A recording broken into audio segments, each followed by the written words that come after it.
Without objection, the chair may declare the committee in recess at any time. Before we begin today's hearing, I would like to provide a few important reminders. First, today's open portion is being broadcast live on C-SPAN and streamed on the committee's YouTube channel.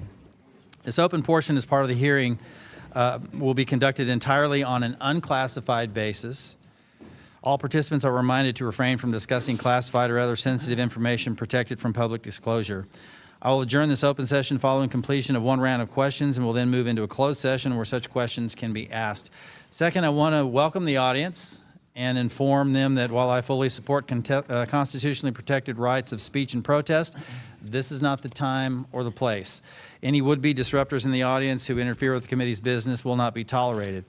For this event, members will have 5 minutes with the witnesses. I ask each of my colleagues to keep both your questions and complete answers from the witnesses within that allotted 5 minutes. Any last-minute questions or responses that can't be completed in time will be submitted for the record. We do expect a vote series at 10 o'clock this morning. The vote will be held open, so we don't plan to recess. We'll address that when the time comes. Additionally, in the same manner in which the House Permanent Select Committee on Intelligence has conducted itself in a recent worldwide threat hearings, I expect that we will continue to act in a bipartisan and respectful manner during today's event. I'm confident all members can treat each of our witnesses today with due respect, consistent with past practices. Again, thank you for being here today. The Worldwide Threats hearing provides the American people the opportunity to hear directly from our intelligence community leadership on the threats that face our nation. It's my pleasure to welcome our witnesses to today's hearing. Director of National Intelligence, the Honorable Tulsi Gabbard. Director of Central Intelligence Agency, the Honorable John Ratcliffe. Director of Federal Bureau of Investigation, the Honorable Kash Patel. Acting Director of the National Security Agency, Lieutenant General William J. Hartman. And Director of Defense Intelligence Agency, Lieutenant General James H. Adams III. Thank you all for being here. It's a gross understatement to say that a lot has occurred since we met at this hearing last year. Before I address the issues I had planned, I want to address Iran. Once it was clear that diplomacy would not stop Iran from developing a nuclear weapon or holding the world under threat through ballistic missiles and terrorist networks, President Trump took decisive action to eliminate the threat. Make no mistake, Iran is committed to acquiring nuclear weapons. It's been their policy and it is their intent. Anyone who thinks we weren't on borrowed time is refusing to acknowledge the failure of prior policies. It's a simple fact that the consecutive administrations had exhausted all other options to end this threat. Our witnesses here are tasked with providing intelligence to inform decision makers, but there's only one person in America who has the responsibility and the obligation to act when he believes there is a clear and present danger to our safety. The Commander-in-Chief has that duty, and I commend his decisiveness in this most difficult of decisions. I've been in briefings that the administration provided to all members, to this committee, and to the Gang of Eight. The classified case is clear, even if it can't be fully discussed in the open. The President made a difficult but necessary decision. My Democrat colleagues have made it clear that they don't agree. What we shouldn't disagree on is that the United States has effectively been at war with the Iranian regime for the last 47 years. Death to America is not just a slogan on a T-shirt that you buy at Tehran International Airport or at the campus bookstore at Columbia University. It's their ethos and their policy. They are responsible for the deaths of countless Americans. I want to thank the many service members and intelligence officers involved in Operation Epic Fury for their selfless service. For those who have lost loved ones in this fight, please know that you are in our prayers, most sincerely. Your loved ones died in service to the United States of America. We honor them and you for their service. Freedom-loving people everywhere are thankful for their sacrifice. That said, there are a few other topics it's important for me to address. First, after 4 years of Biden's wide-open borders and anemic foreign policy, in just one short year, the Trump administration has secured our borders and reasserted America as a decisive leader that commands respect on the world stage. This administration has secured a stunning number of wins for the United States, including reasserting the importance of the Western Hemisphere and disrupting China's predatory Belt and Road activities in our neighborhood, negotiating a ceasefire in Gaza resulting in the freeing of the hostages held by the bloodthirsty Hamas terrorists, and working with our NATO partners to more than double their defense spending against pressing threats from CCP and Russia. I thank each of the witnesses here today for their parts in the reassertion of American leadership. Second, our role here is to both authorize your authorities and resources and oversee their implementation. One of those authorities is FISA 702, which expires in just over a month. The President is seeking an 18-month clean extension to provide more time to assess the implementation of the 56 reform measures included in the last reauthorization. I'm working with the ranking member, House leadership, and Judiciary Chairman Jordan to support that request. We look forward to an update from the panel today on compliance efforts, ERISA implementation, and mission value. Third, last year, I made clear my expectation that we would work together to end the weaponization of the intelligence community, improve analytic integrity, and fix our broken counterintelligence enterprise.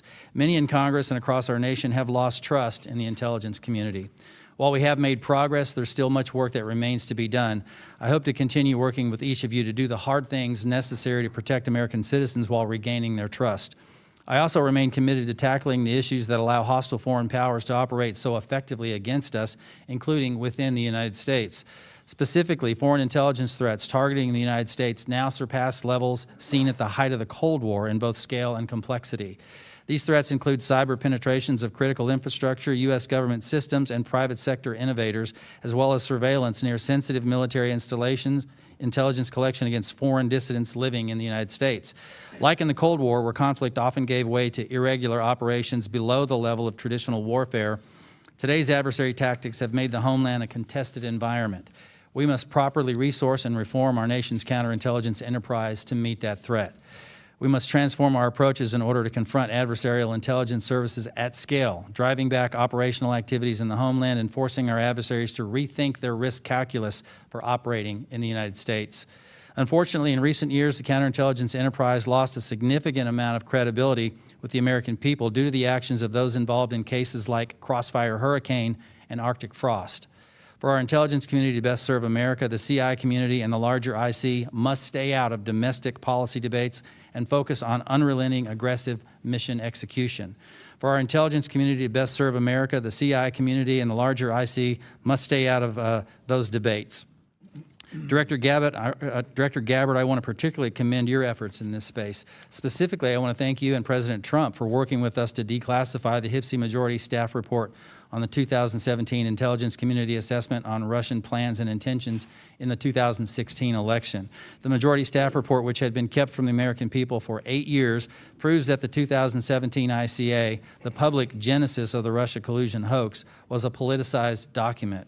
Its key assessment on Putin's hopes for the 2016 election was built on, at best, abysmal analytic tradecraft and, at worst, willful political charged intentions. This was a necessary act of transparency to begin the process of rebuilding trust with the American people and the IC. But please know the challenges facing each one of you that are testifying here is not lost on this committee. Getting a large ship back on the right course is never easy. The task can certainly be challenged by unforeseen obstacles and obstructions. You know you are doing something right when all the weapons in the media's arsenal are pointed directly at you. Thank you all for pressing forward. We can walk and chew gum at the same time, and we must. We must have our IC as aggressive as ever in pursuing its mission while holding those accountable who participated in its misuse.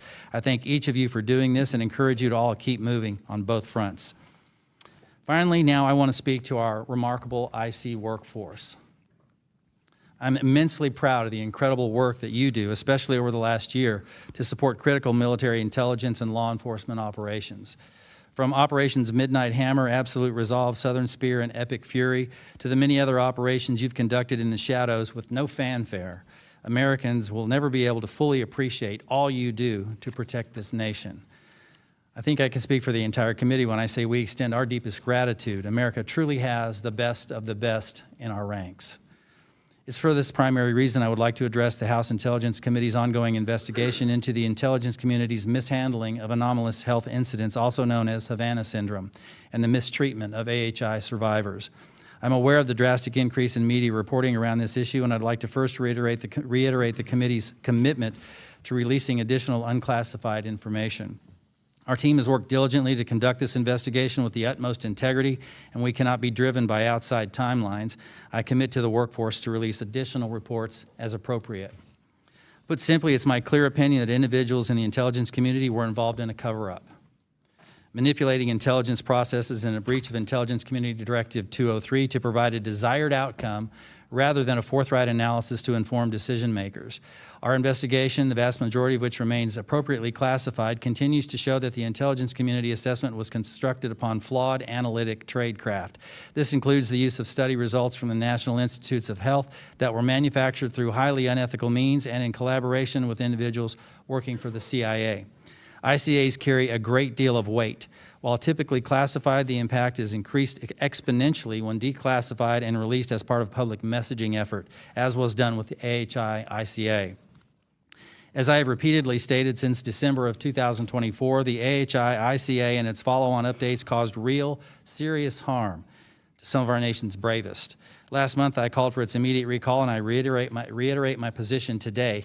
According to recent media reporting, Director Gabbard, your office has said your review of the ICA will be, quote, comprehensive and complete, end quote, and that you remain committed to sharing findings from your review with the American people. Thank you for that. And separately, Director Ratcliffe, your team is also quoted in recent media reporting saying that you support the OD&I review and look forward to the report. Thank you so much for that, Director.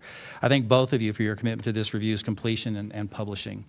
This issue is complex and the underlying facts are not as simple as often portrayed in the public. No fully informed analysis will make everyone happy. That said, today I call for this review to be provided to the committee and strongly urge you to release the public whatever portion of this review can be made unclassified. This is vital to rebuilding trust moving forward. I want to thank our witnesses again for being here today. And with that, I want to recognize the distinguished ranking member, Mr. Himes, for his opening statement. Thank you, Mr. Chairman, and a big welcome to all of our witnesses. I hope that whatever else is said today, that you will convey to your workforces our deep admiration and appreciation for their diligence, their commitment, and their sacrifice. Sometimes this moment feels a little bit like that old Billy Joel song, "We Didn't Start the Fire," North Korea, Red China, war in Ukraine, Greenland, Cuba, terrorism, burning drug boats, and of course, the massive fire that we did start, our latest Middle Eastern war. Where to begin? Our national elections are about 7 months away, and plenty of Americans are worried that President Trump may indeed, as he said, take control. Meanwhile, we are not receiving the traditional indications or warnings of foreign intelligence efforts to interfere in those elections.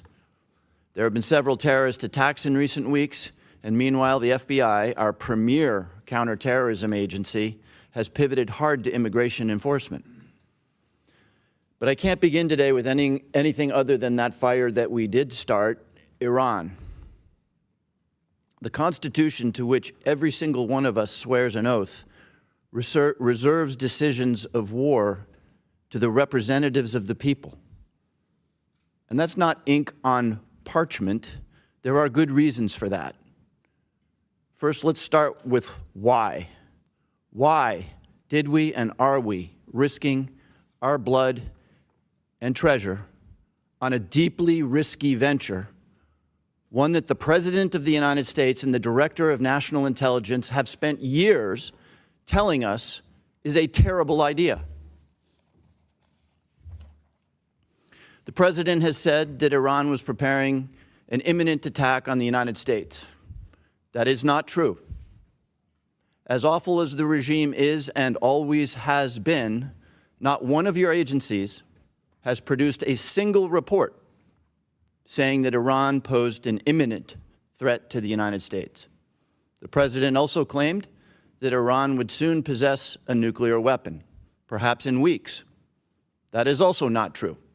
It is not supported by a single report from your agencies, and it is certainly belied by the repeated claim that Iran's nuclear capability was obliterated mere months ago. Second, let's consider the consequences, as the Congress should have done. The Congress, not one man, should consider whether our constituents in uniform will live or die.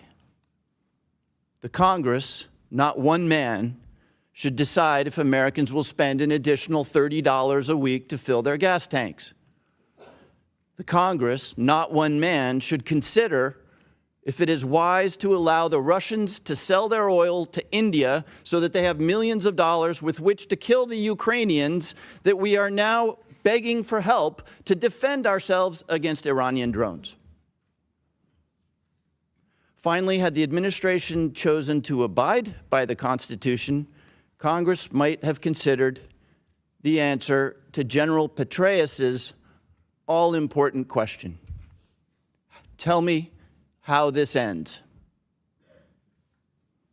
When the Iranian Navy is sunk and the missile launchers are destroyed and we have re-obliterated the nuclear infrastructure, do we declare victory and sail away? How do we feel about a new supreme leader who is more extreme and vicious and dedicated to the development of a nuclear weapon than the last one? Do we do a deal with him? How do we get him to open the Strait of Hormuz? Do we bomb more? And if we sail away and declare victory, are we back there 9 months from now to resink a rebuilt Navy and rebomb rebuilt missile launchers? Is this going to be an every 9-month thing, or is it going to be annual? The very core purpose of the intelligence community is to answer these questions for the President, for us, and for the American people. Right now, as we watch the dignified transfer of lost American patriots at Dover, as we watch gasoline approach $5 a gallon, as we watch our allies mocking us on the world stage, we need to know, were those questions asked?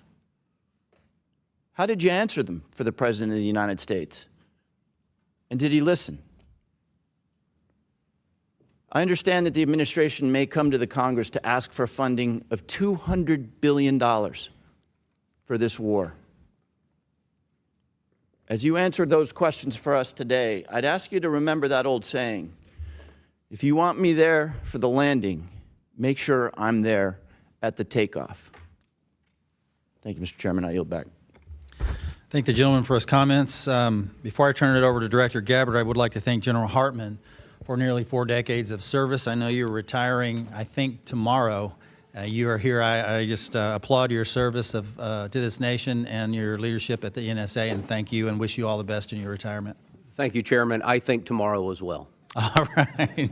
Thank you. Director Gabbard, you're recognized. Thank you very much. Good morning, Chairman Crawford, Ranking Member Himes, members. I'm here today to present the 2026 Annual Threat Assessment and joined by my colleagues, the directors of the CIA, the DIA, FBI, and NSA. This briefing is being provided in accordance with ODNI's statutory responsibility. What I'm briefing here today does not represent my personal views or opinions, but rather the assessments of the intelligence community of the threats that facing the United States, our homeland, and our interests. In this assessment, we're following the structure of priorities that were laid out in the President's national security strategy, starting with threats to our homeland, and then shifting to global risks. The defense of our homeland is of the utmost importance to the American people, and efforts by this administration over the last year to bolster homeland defense have yielded significantly positive results. For example, the strict enforcement of U.S. policies at the U.S.-Mexico border and regionally have served as a deterrent and drastically reduced illegal immigration. Based on Customs and Border Patrol data, January 2026's monthly encounters are down 83.8% compared to January of 2025. The drivers of migration are likely to continue. Potential worsening instability in countries like Cuba and Haiti risk triggering migration surges. Smugglers who often operate as transnational criminal organizations view chaos as an opportunity for profit and will likely continue to profit from these illegal immigration flows. These TCOs continue to pose a daily and direct threat to the health and safety of millions of U.S. citizens, primarily by producing and trafficking in illegal drugs. Under President Trump's leadership, fentanyl overdose deaths have seen a 30% decrease from September of 2024 to September of 2025. His aggressive efforts to more directly and actively target these transnational criminal organizations and reduce the inflow of fentanyl precursors has already had a significant impact, which is likely to continue. Mexico-based transnational criminal organizations like the Sinaloa Cartel and Jalisco New Generation Cartel dominate the production and smuggling of fentanyl, heroin, methamphetamine, and cocaine into the United States. Colombia-based TCOs and illegal armed groups like the Revolutionary Armed Forces of Colombia and the National Liberation Army are responsible for producing and trafficking large volumes of cocaine into the U.S. and European markets, with some indicators that they are now attempting to expand to the Asia-Pacific region. Colombia remains the world's largest producer of cocaine, and Colombian criminal groups have expanded their trafficking relationships with neighboring Ecuadorian and Brazilian gangs. MS-13 is well established in cells in the United States and uses violence to intimidate the Salvadoran diaspora, engaging in murder, extortion, retail drug trafficking, firearms offenses, and prostitution, fueling increased violence and instability. These and other TCOs present a very tangible and individualized risk of violent crime to everyday Americans and contribute to regional instability. As the president increases counter-drug and counter-cartel pressures, they are likely to seek ways to try to adapt their operations, including shifting and decentralizing production locations and trafficking routes and methods. The United States continues to face a complex and evolving threat landscape with a geographically diverse set of Islamist terrorist actors seeking to propagate their ideology globally and harm Americans, even as al-Qaeda and ISIS organizationally remain weaker today than they were at their respective peaks. The spread of Islamist ideology, in some cases led by individuals and organizations associated with the Muslim Brotherhood, pose a fundamental threat to freedom and foundational principles that underpin Western civilization. These Islamist groups and individuals use this ideology for recruiting and financial support for terrorist groups and individuals around the world, and to advance their political objectives of establishing an Islamist caliphate which governs based on Sharia. There are increasing examples of this in various European countries. President Trump's designation of certain chapters of the Muslim Brotherhood as foreign terrorist organizations is a mechanism to secure Americans against this threat. In response to setbacks of their capabilities of conducting large-scale complex attacks, the IC assesses that Islamist terrorist groups have shifted towards focusing on executing information operations to spread propaganda and inspire or enable individuals located in or with access to the West. U.S. counterterrorism operations are ongoing, primarily in Iraq, Somalia, Yemen, and Syria, and have removed key terrorist leaders and operatives, degrading the ability of al-Qaeda and ISIS to quickly reconstitute its leadership and launch large-scale attacks against the homeland. Strict U.S. border enforcement measures and increased deportations of individuals with suspected links to Islamist terrorists have reduced access to the homeland and removed some potential sources of future terror attacks. Since January, U.S. officials have only had a handful of encounters at our borders with individuals associated with terrorist groups. This is a positive trend. However, our interagency coordinated efforts to identify, locate, and remove known or suspected terrorists who are already in the U.S. continues with vigilance. In 2025, there were at least 3 Islamist terrorist attacks in the U.S. Law enforcement disrupted at least 15 U.S.-based Islamist terrorist plotters.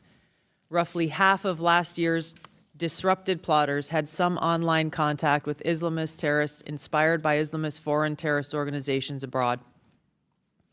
Al-Qaeda and ISIS pose the biggest threat to U.S. interests overseas in parts of Africa, the Middle East, and South Asia, where these groups operate. In the Middle East, AQAP in Yemen, ISIS-K in South Asia, and ISIS in Syria are among the most likely groups conducting external plotting. ISIS in Syria specifically is likely seeking to rebuild its ranks, expand support networks, and solicit funds by re-engaging with and recruiting from the likely hundreds of ISIS detainees and thousands of ISIS-linked women and children who escaped or were released from prisons and displaced persons camps. Meanwhile, state actors present a risk broader in scope by seeking new capabilities in kinetic and cyber warfare. The U.S. secure nuclear deterrent continues to ensure safety in the homeland against strategic threats. However, the IC assesses that Russia, China, North Korea, Iran, and Pakistan have been researching and developing an array of novel, advanced, or traditional missile delivery systems with nuclear and conventional payloads that put our homeland within range. The IC assesses that threats to the homeland will expand collectively to more than 16,000 missiles by 2035, from the current assessed figure of more than 3,000 missiles. The IC assesses that China and Russia are developing advanced delivery systems meant to be capable of penetrating or bypassing U.S. missile defenses. North Korea's ICBMs can already reach U.S. soil. The IC assesses that it is committed to expanding its nuclear arsenal. Pakistan's long-range ballistic missile development potentially could include ICBMs with a range capable of striking the homeland. The IC assesses that Iran has previously demonstrated space launch and other technology it could use to begin to develop a militarily viable ICBM before 2035, should Tehran attempt to pursue the capability. However, these assessments will be observed and updated as the full impact of Operation Epic Fury's devastating strikes on Iran's missile production facilities, stockpiles, and launch capabilities is determined. Shifting to the cyber domain, the IC assesses that China, Russia, Iran, North Korea, and non-state ransomware groups will continue to seek to compromise U.S. government and private sector networks, as well as critical infrastructure, to collect intelligence and create options for future disruption and for financial gain. The IC assesses China and Russia present the most persistent and active threats and are continuing R&D efforts. North Korea's cyber program is sophisticated and agile. In 2025 alone, North Korea's cryptocurrency heist probably stole $2 billion, which is helping to fund the regime, including further development of its strategic weapons program. Financially or ideologically motivated non-state actors are becoming more bold, with ransomware groups shifting to faster, high-volume attacks that are harder to identify and mitigate. Innovation in the field of artificial intelligence will likely accelerate the threats in the cyber domain. They will increasingly shape cyber operations, with both cyber operators and defenders using these tools to improve their speed and effectiveness. For example, in August of 2025, cyber actors used an AI tool to conduct data extortion against international government, healthcare, and public health emergency service sectors and religious institutions. Shifting to the Arctic, the IC assesses that Russia, and to a lesser extent China, aim to strengthen their presence in the region through increased maritime trade, natural resource extraction, and military activity. Russia, which has the longest coastline in the Arctic, has long sought recognition of its quote-unquote polar great power status and is deploying more military forces and building new permanent infrastructure. China, though not an Arctic country, is engaged in more limited efforts in the region to advance its strategic and economic interests. On the technology front, artificial intelligence capabilities are rapidly advancing and changing the threat landscape.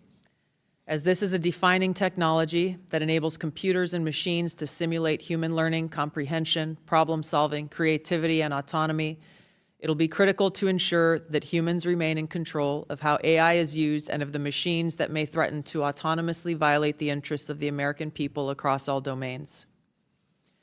The IC assesses that China is the most capable competitor in this field and aims to displace the U.S. as the global AI leader by 2030.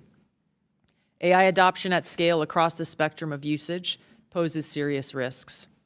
AI has the potential to aid in weapons and systems design and has been used in recent conflicts to influence targeting and streamline decision-making, underscoring the risk and likely threats that could manifest on the battlefield. Early developers in quantum computers will give countries an extraordinary technological advantage over others to quickly process national security information and break current encryption methodology used to protect sensitive finance, healthcare, and government information. The global security landscape is volatile and complex, with armed conflict growing more common and posing potential threats against U.S. interests. The space domain is becoming increasingly contested, with China and Russia developing counter-space capabilities to challenge U.S. space efforts. The threat of nuclear proliferation and advancing chemical and biological warfare capabilities continues to grow. I'll turn now to the Western Hemisphere, where flagging economies, high crime rates, pervasive organized crime, migration flows, corruption, and narcotics trafficking present a broad spectrum of risks to U.S. interests, and where strategic competitors seek to gain greater influence in the region. The IC assesses that Latin America and the Caribbean almost certainly will see hotspots of volatility in the coming year, with the potential to undermine or distract some countries from improving economies and living conditions, and tackling illicit drug flows and cartels.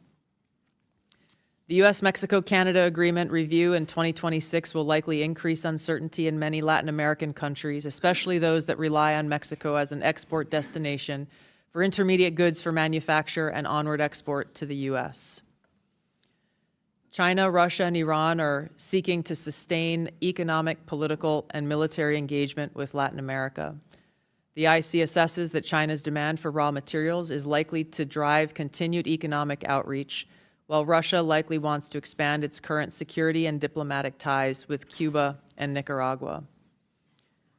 The IC assesses that China aims to elevate its own political, economic, military, and technological power to increase its own regional positioning, global influence, and to fend off threats to their interests. While there are challenging areas where interests diverge, President Trump's diplomatic engagements with President Xi have enabled progress on areas where mutual interests align. The IC assesses that China continues to rapidly modernize its military forces across all domains in pursuit of its goal to achieve world-class status by mid-century. This includes building a force with the aim of being capable of deterring U.S. and allied forces in the region, and to achieve their stated objective of having the capability to seize Taiwan by force if necessary. However, the IC assesses that China likely prefers to set the conditions for an eventual peaceful reunification with Taiwan short of conflict. An increasingly confident North Korean regime remains a source of concern regionally and globally. Its weapons of mass destruction, conventional military capabilities, illicit cyber activities, and demonstrated willingness to use asymmetric capabilities poses a threat to the U.S. and its allies, particularly South Korea and Japan. North Korea's partnership with Russia is growing, and in 2025, Kim took steps to improve ties with China, still North Korea's most important trading partner and economic benefactor. The IC assesses that North Korea's support for Russia in the war against Ukraine has increased North Korean capabilities as their forces have gained combat experience in 21st century warfare, along with equipment. Pyongyang continues to develop and expand its strategic weapons programs, including missiles that can evade U.S. and regional missile defenses. Russia retains the capability to selectively challenge U.S. interests globally by military and non-military means. The IC assesses that the most dangerous threat posed by Russia to the U.S. is an escalatory spiral in an ongoing conflict such as Ukraine, or a new conflict that led to direct hostilities, including the deployment of nuclear weapons.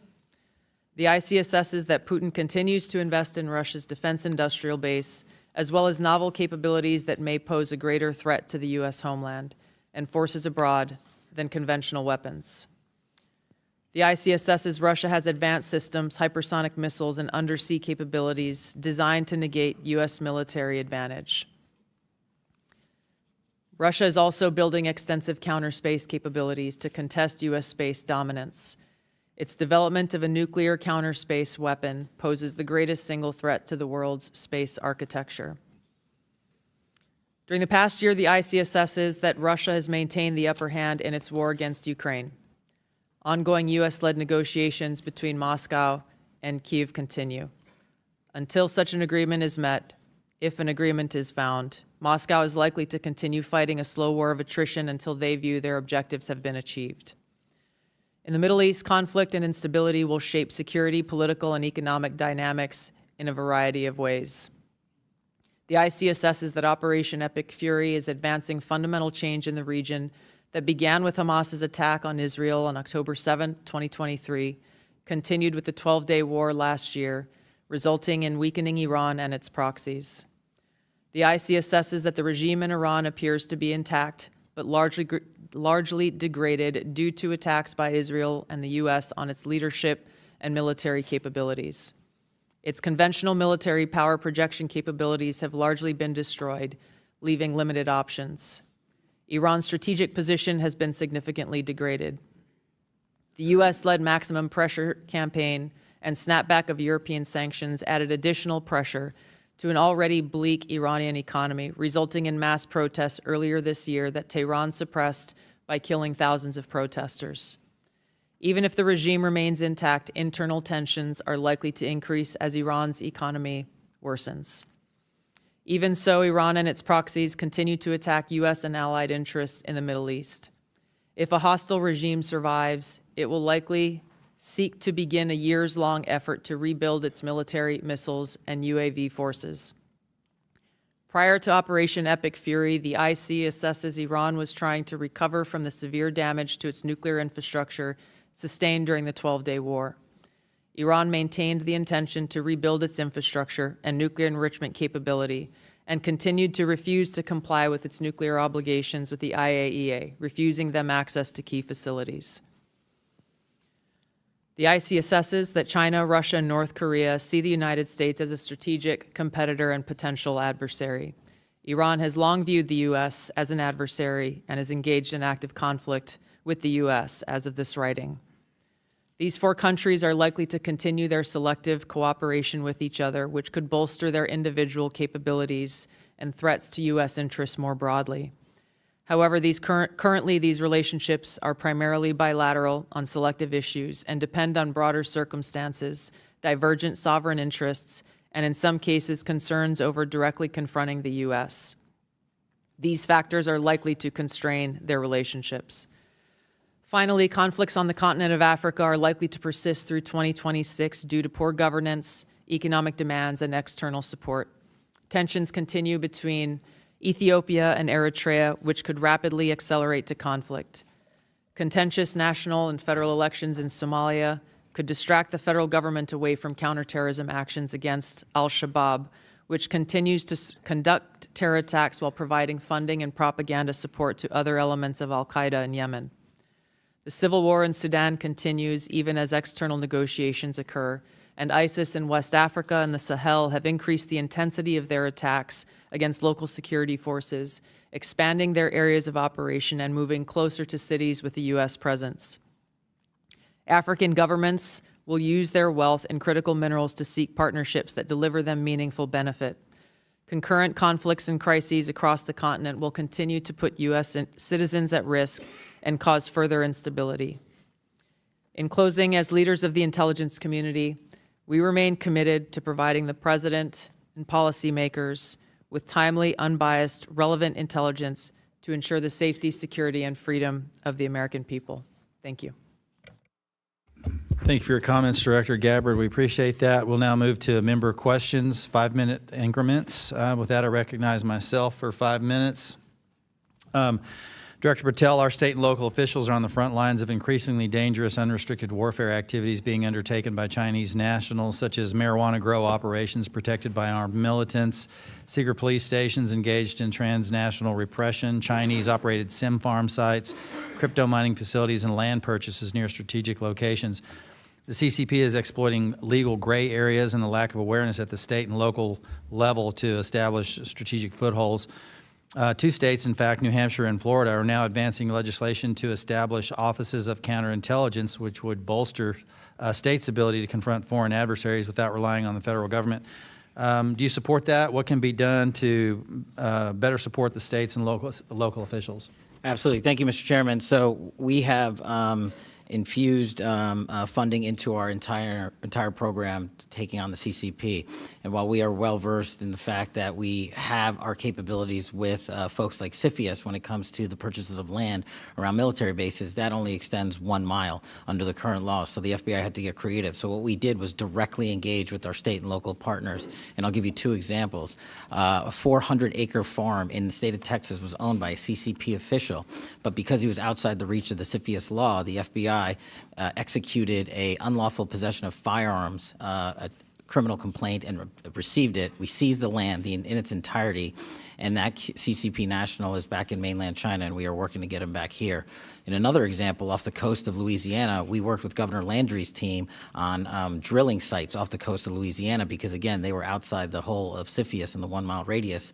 And with the intelligence we were able to provide our state and local authorities, they shut down that CCP drilling center, which we believed was actually used to provide and steal data and intelligence from American lives. So that's just a little bit of an example. On the marijuana grow houses, we have 6 active ongoing investigations in 6 multiple jurisdictions for specifically taking down CCP-affiliated grow houses from Maine to Georgia and across the country. So it sounds like, from your characterization of CFIUS, it's inadequate at this point. Maybe we could do something legislatively here in this body to provide some broader authority to address that challenge? I would love that. Okay, great, excellent, thank you. Director Ratcliffe, in January 2021, in your role at D&I as the director, you sent this committee a letter outlining your concerns about an intelligence community assessment in which, among other things, analysts tailored their analysis towards a preferred policy outcome.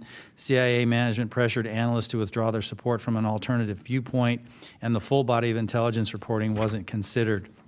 Now, in your role as CIA director, you have retracted several reports for political bias and not meeting IC analytic standards, which that's good progress. Retracting faulty reporting is a critical step, but I remain concerned about that it maybe doesn't get to the root of the problem. How many analysts were involved in the products you recently retracted?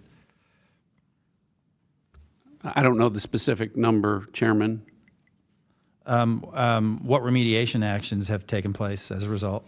Well, I've made the focus of, as you pointed out, both as DNI and now as CIA director, focused on the importance of analytic objectivity. As you pointed out, when I was the DNI, when I saw conduct from Russia and China, the exact same conduct result in different assessments, that's not a good reflection on the analytic judgments. What you referenced in my role as CIA director, withdrawing reports that we went back and looked that didn't reflect the analytic standards that we would expect, I retracted those judgments because they show bias and influence for political reasons or otherwise. So that has continued to be a focus and will be. I think that message has been received within our analytic community within the CIA and really across the CIA, because this administration has put a focus on taking politics out of our analytic judgments. Excellent. Thank you, Director. Appreciate that. I want to, as I made clear in my opening statement, I'm trying to get this done in the little time that I have remaining. The intelligence community assessment on AHI is deeply flawed, and I've called for its recall immediately to start for a fresh start, similar to my question in last year's session. But I'd like to get a yes or no answer from each of you on whether you agree this ICA should be retracted. Director Gabbard? Yes. Director Ratcliffe?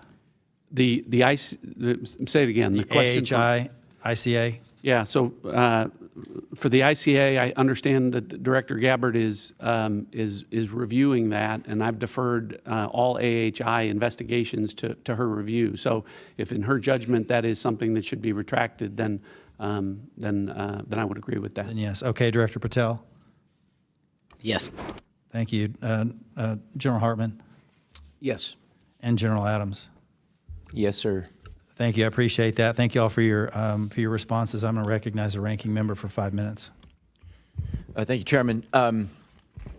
Director Gabbard, as was well covered yesterday in January, you were present at the execution of an FBI warrant at the Fulton County, Georgia election office at the direction of the president and to all appearances in connection with the president's false claims about the 2020 election. The unsealed affidavit submitted by the FBI made zero reference to foreign powers or outside interference. I don't want to relitigate the reasons why you were there, but I do want to know whether, as a result of your visit, there is credible intelligence in your possession pointing to foreign interference in Georgia in the 2020 election. Thank you for the question, Ranking Member.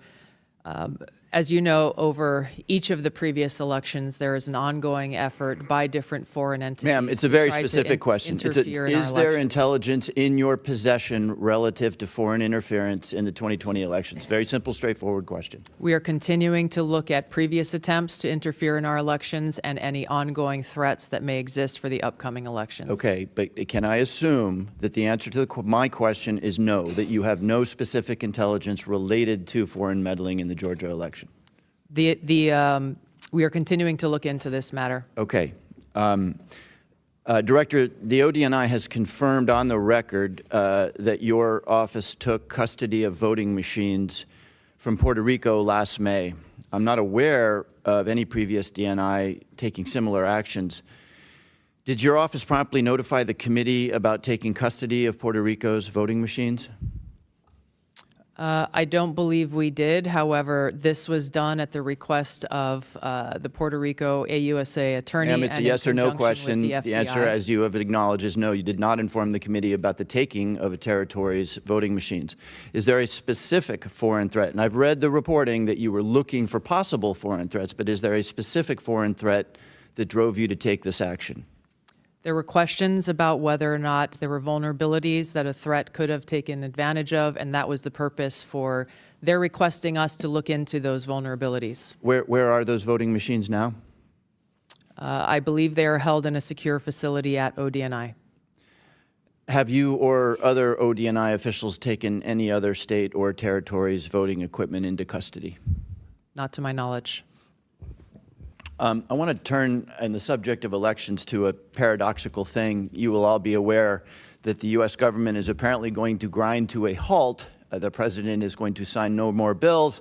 The Senate will spend 2 weeks apparently debating the SAVE Act. The SAVE Act, of course, would make illegal foreigners voting in U.S. elections, which is already illegal. So we are to do no more business because of apparently the existential threat to our democracy associated with foreigners voting in our elections. I am therefore puzzled by the fact that neither the unclassified nor the classified threat assessment makes any reference to risk or danger associated with foreigners voting in our elections. Director Patel, how many non-citizens have been convicted of voting in U.S. elections in the last 10 years?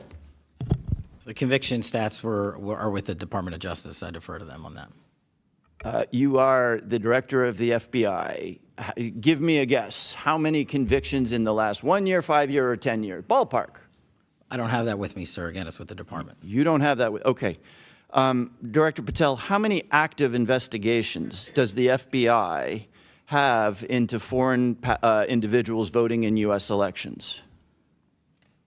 We have a number of investigations, generally speaking, ongoing about individuals across the country. Yeah, I'm asking for that number. I don't have that number with me, but I have a number of them. You have a number of investigations. Okay, is that number 10,000? Is it closer to 10,000 or closer to 10? It's probably somewhere in between. Okay, will you please provide the committee with that number? Yes, sir. Okay. Director Patel, since you don't have the numbers, would it surprise you to know that the Heritage Foundation, which is not exactly the Columbia University Faculty Lounge, found only 77 instances of non-citizen voting in the 24 years between 1999 and 2023, each of which faced investigation by the appropriate authorities. So Heritage has a number of 77 examples in 24 years. Does that number surprise you? No, because it's low. I don't understand your answer. You asked me if I was Are you surprised by that disputing? number. Are you I'm not. disputing that the number is in the range of 77 examples of non-U.S. citizens voting in U.S. elections in a 24-year period? I just said that number's low. You think that number is low? Okay. So why, if this is a meaningful issue, do we have no? And I guess I direct this to Director Gabbard. Why is there no mention of this thing that will grind the American government to a halt for a 2-week period in the worldwide threats analysis? This annual threat assessment was shaped around the national security strategy's prioritization of threats to our nation and our nation's interests. There are multiple platforms and venues where there have been and there will be reporting on threats to our foreign threats to our elections. I yield back. Gentleman yields. Vice Chairman Kelly. I'd first just like to say, Director Gabbard, you being in Georgia was a part of your duties as DNI to make sure that our elections remain safe, secure, and free from every type of influence. That was why you were there. Is that correct? Yes. Okay. I would argue, I want to talk about some of the points about the strikes on Iran, the current attacks, Epic Fury. And I would state that not only are there imminent threats from Iran, but there are actual threats. And I've been on the receiving end of those threats. I was in Iraq in 2005, where Iranian-based and manned and equipped units attacked American soldiers, including me, multiple times. I will also tell you I went back in 9 and 10, where EFPs developed by the Iranians struck my soldiers and our equipment. I would tell you the Houthis have continued to strike Saudi Arabia. I will tell you Hamas and Hezbollah has continued to strike throughout the Middle East. And although we're not in an armed services hearing, we had that yesterday. But I will tell you, because we took out their ballistic missiles and their ability to defend from the air, that Europe is no longer under threat from Iran, who showed they will strike everyone that they can by striking all of their Arab neighbors in Azerbaijan and Turkey and everywhere else. With that being said, Director Ratcliffe, I think the CIA has had a great year in providing intelligence, whether that's in Venezuela, the initial Midnight Hammer strikes, or also the current strikes in Iran. Can you tell us kind of some of the things the CIA has done over the past year that you're proud of? Congressman, good to see you again. Thank you for the question. Good to see all of you and be back in the House. I guess I'll start by saying I think you all know there was bipartisan concern when I took over the CIA that our human collection was in a downward spiral and had been for some period of time. And you all wanted a more aggressive CIA, one that was focused on core mission, one that was collecting the kind of intelligence and stealing secrets that would provide a decisive strategic advantage that can contribute to national security and foreign policy successes. I do think that the CIA, I agree with you, has had a great year, and that's a credit to our workforce. So you talked about some of the very public successes like Operation Midnight Hammer and Operation Absolute Resolve, where our agency contributed to a, frankly, flawless intelligence picture that allowed for flawless military operations. And I want to credit everyone here. There's been bipartisan praise from this committee, even from those of you who may disagree with the underlying policies. But I think those successes are really emblematic of success that the agencies had across the board on all national security matters in all national security spaces. And it's not just an opinion, it's reflected in our statistics. So when we talk about stealing secrets, you need assets and sources on the ground around the world. We're up 25% in that regard just in the past year. Our foreign intelligence reporting, meaning the intelligence that really matters to you as decision makers and the president as commander-in-chief, that's up across the board, 25%. Other categories, specific targets and adversaries like China, it's up 100%. Areas like technology, it's up 100%. Issues like counter-narcotics, our operations are up by 70%. With regard to counterterrorism, those are classified numbers that we'll get into in the classified portion, but those are triple digits. We've accomplished more on the counterterrorism front in the past year than in the prior 4 years combined. Again, really a credit to the CIA workforce. Morale at the agency is high because people are doing the work that they signed up to do, and this administration is calling on them to do more. I would say they are If I can steal tired but back happy. the final 45 seconds, I have one question for Director Patel. Director Patel, the current shutdown that is caused by us not funding TSA, Border Control, DHS, and all those things, how hard has that made the job of counterintelligence FBI to protect us here in the homeland from threats that came through our borders or internally and already existing in the United States, Director Patel? Thank you for the question. When it comes specifically to the combination efforts between the Department of Homeland Security and the FBI, we have 59 Homeland Security task forces that we have stood up in every single state, and then some, that are co-led by the FBI and HSI. And obviously having a stopgap in funding is hurting those abilities to go out there and fight crime and pick up violent offenders across the country. Even though the DHS workforce shows up every day, I think they've gone 1 month without a paycheck now. We also have things like our Southern Border Intelligence Center in Tucson, Arizona, that is our hub for intelligence collection operations on foreign terrorist organizations, specifically the narco traffickers down in Mexico. Thank you. My time's expired. Mr. Carson's recognized. Thank you, Chairman. The Trump administration has justified this war with Iran as necessary to stop an imminent threat. But the administration has not provided this committee with any intelligence indicating Iran was preparing a nuclear weapon, planning a preemptive attack on the United States, or possess any immediate capability to strike the U.S. homeland. That raises very serious questions about what the analysis of the IC provided before the decision to go to war was made.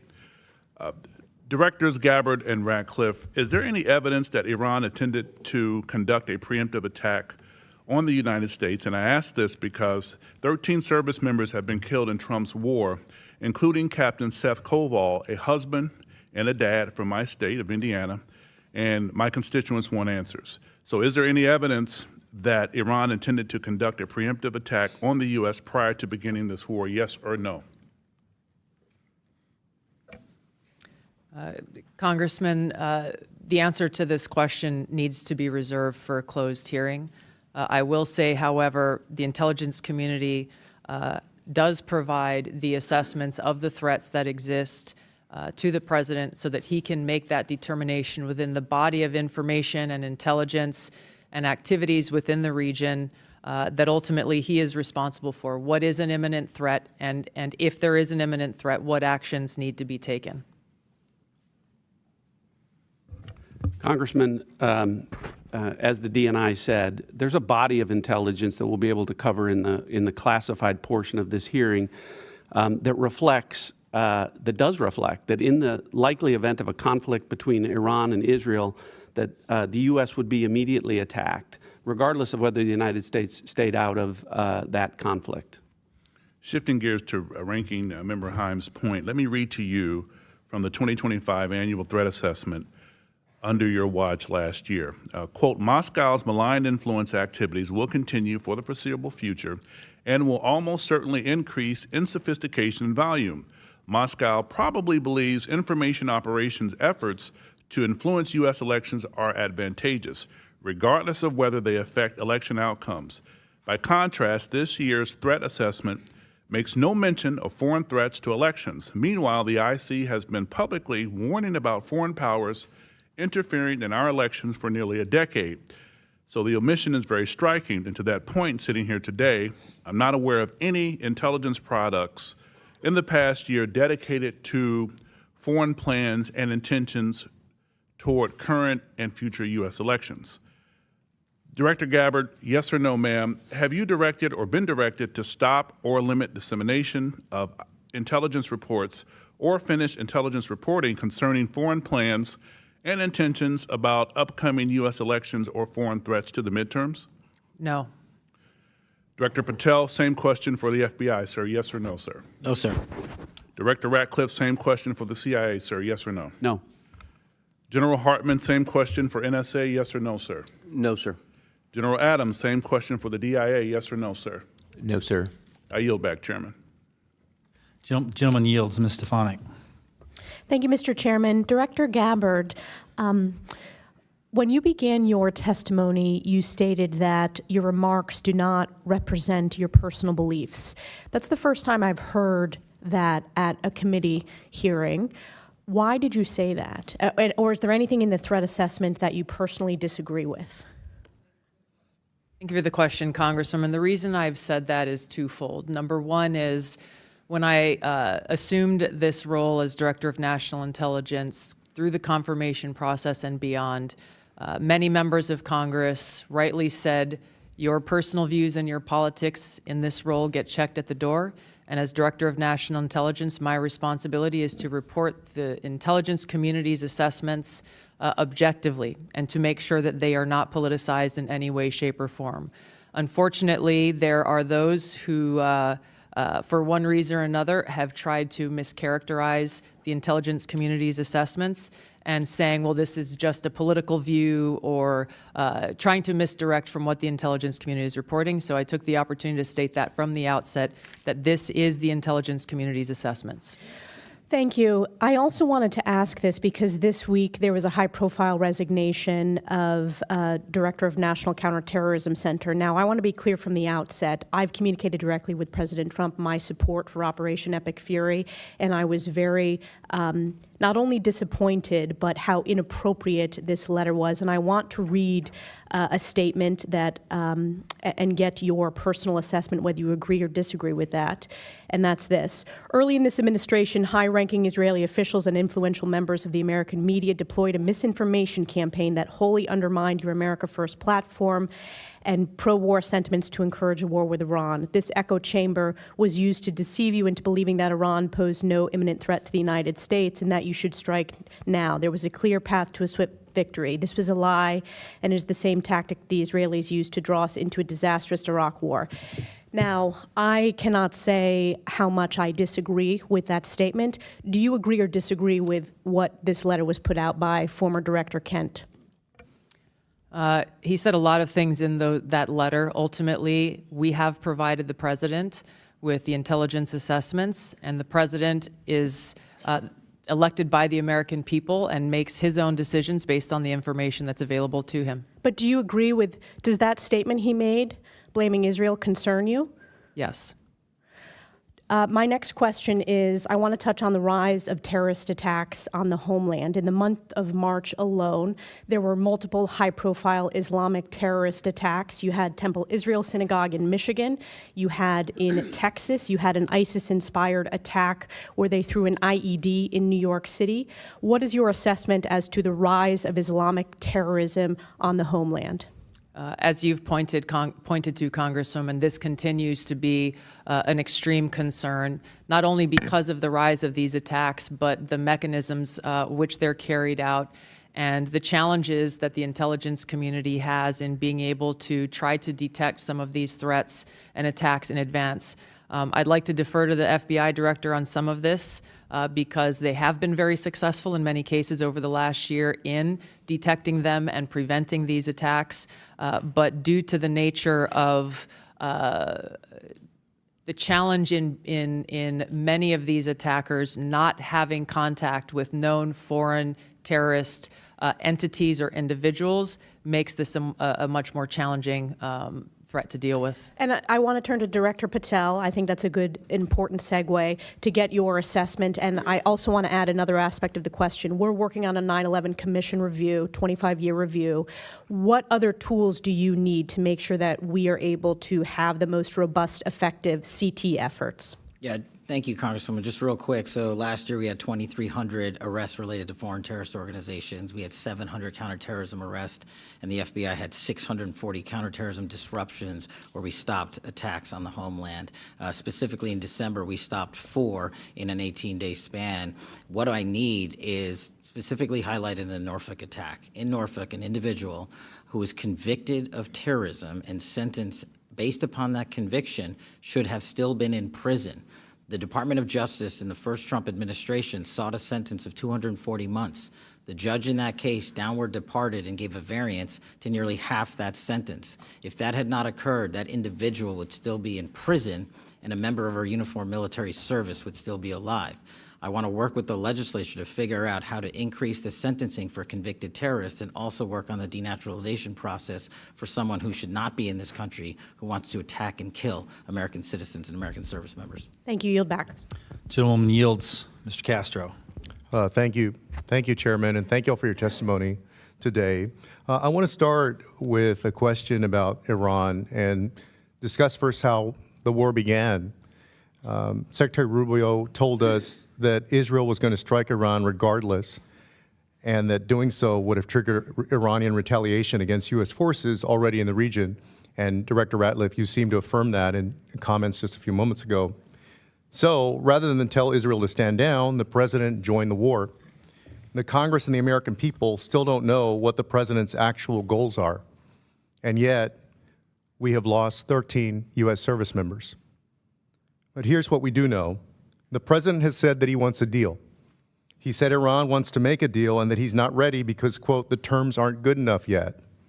Yet, they just killed Ali Larijani, the de facto leader of Iran, who, while not a friend of the United States, would have been the person to negotiate any agreement with. The president explicitly said that the United States did not strike Iran's energy infrastructure because, in his words, having to rebuild it, quote, would take years. Yet this morning, Israel struck the South Pars gas field, the world's largest natural gas reserve, triggering Iranian attacks on Qatari gas facilities. Oil prices are up 15% in the last 24 hours. In San Antonio, my hometown, where I represent, the cost of gas has gone up nearly 40% in 3 weeks. Last night, the president said that the United States knew nothing about the attack and called on Israel to stop similar attacks on energy. Israel denies this and says that the attack was cleared by the United States. So my question is, what does the intelligence community assess Israel's goals in this war to be? And are those goals aligned with the goals of the United States?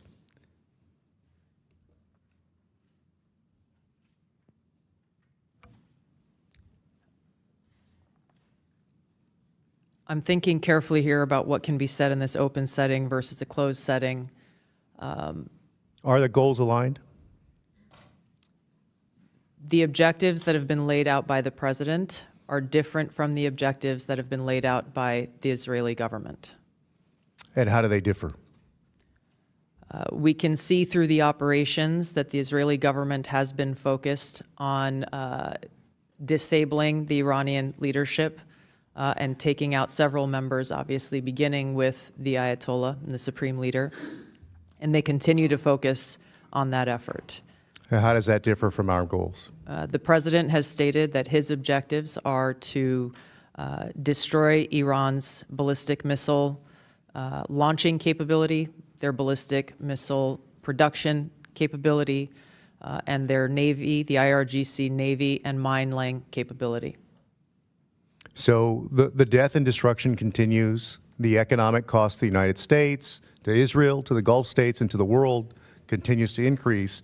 So I want to ask you, to the best of your knowledge, do you know whether Israel is supportive of the president's call to make a deal with Iran? I don't know the answer to that.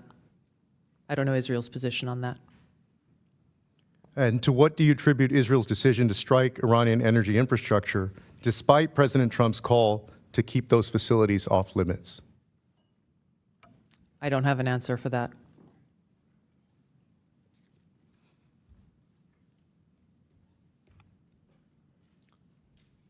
So they ignored the president.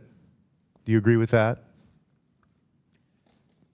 I'm not privy to any of their deliberations or what went into their calculus in launching this or other attacks. We are not involved with in the operational element of this. We're providing continuously on a daily basis the intelligence assessments of the events that are occurring. And I guess I know the effects of them. FBI can't because they're domestic, but can anybody else at the table provide any insight into that? I guess I'm not sure what the question you're asking, Congressman Castro. I guess a couple of things. The goals that the president set out are clearly defined. The DNI related those. What was not included is a goal of the U.S. Well, Director, let me start with this. Let me start with this question. You asked what my question is. Let me reclaim my time, Director. Come on. Do you know why Israel decided to strike that infrastructure despite the fact that the president said it should be off limits? I wouldn't speak for Israel. What do you guys know? We're at war. What do you guys know? We'll have to take that for the record. Yes, let's take it for the record. Thank you, Mr. Chairman. I want to welcome the panelists here today. Today is March 19th. On April 19th, FISA goes dark.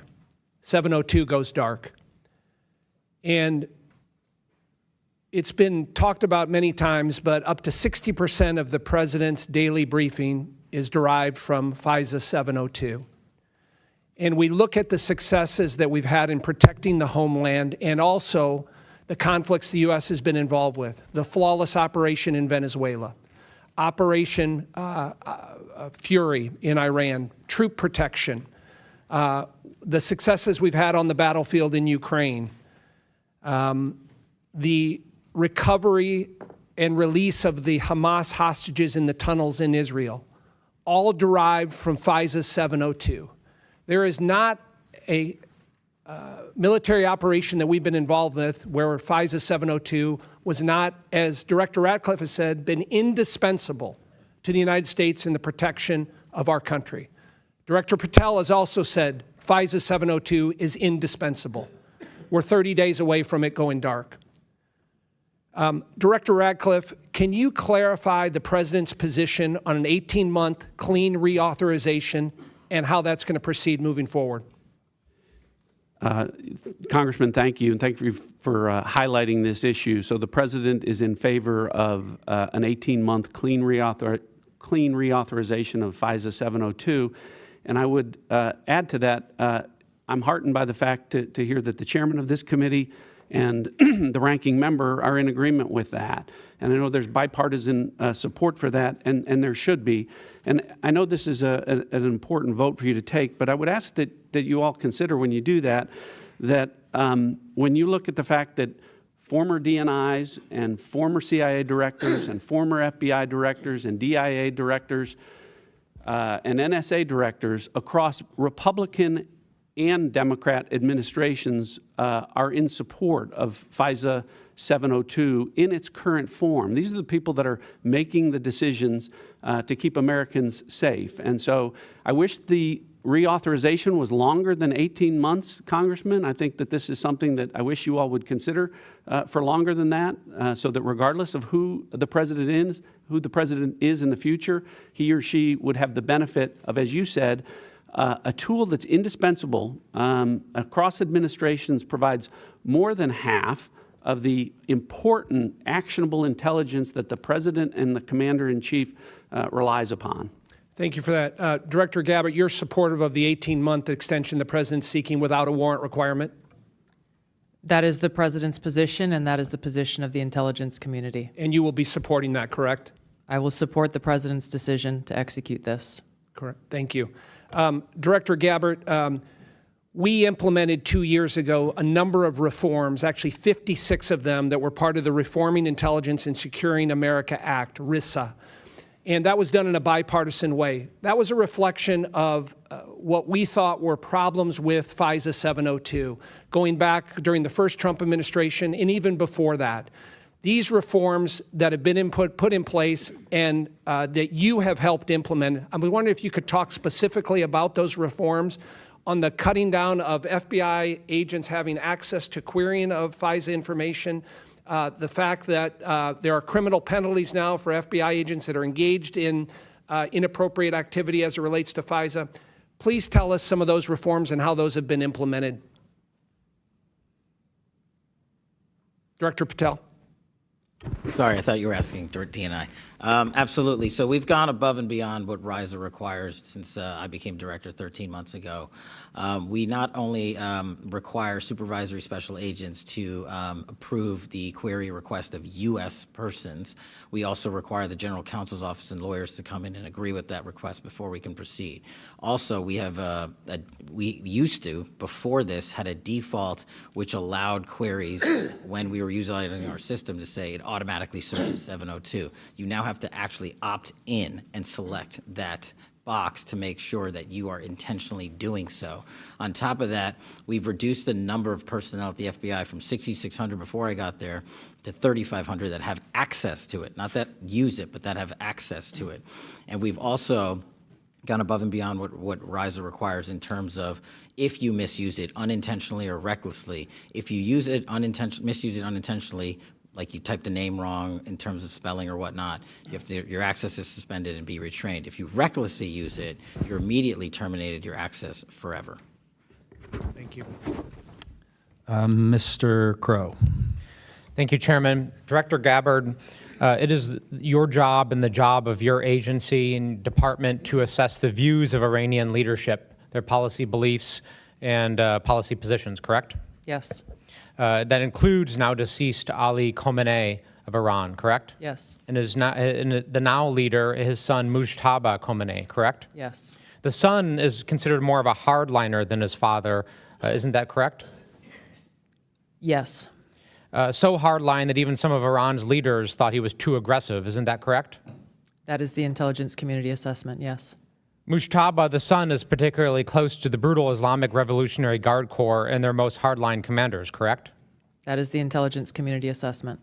He was involved in ordering violent crackdowns on Iranian protesters, including their murder, correct? Yes. And we don't know if the son will continue his father's religious ban on developing nuclear weapons. Is that correct? It is unknown at this time. You testified before this committee last year that the elder, now deceased Khamenei, had in 2003 banned the nuclear weapons program or suspended it, correct? There was a fatwa in place that stated that. And that fatwa remained in place last year when you testified before this committee, correct? Yes. And that fatwa remained in place recently, correct? As far as I know, it has not been lifted. Yeah, you're aware of no information that would lift that fatwa. I'm not aware of any intelligence reporting that states that. To be clear on the Mojtaba, the son who has been named to replace him, it is unclear of his status or his involvement. He was injured very severely through one of the Israeli strikes. And so the decision-making is unclear about what's happening in the Iranian leadership. So it's unclear. So we're less certain of the positions of Iranian leadership and their intentions than we were 60 days ago, correct? That's an accurate assessment. One of your jobs is to create products assessing Iran and the threats it poses to the United States, correct? Yes. And that includes potential outcomes for military action, correct? It includes potential outcomes of a variety of scenarios. Like in the likelihood of those outcomes. Yes. Generally, when you make assessments about threats facing the United States, you will look at, in Iran, in any instance, the likely scenarios that have come out of military action, correct? The intelligence community takes all of those factors into account when they create these assessments. When you look at the threats posed by foreign countries, you also assess timelines to those threats, correct?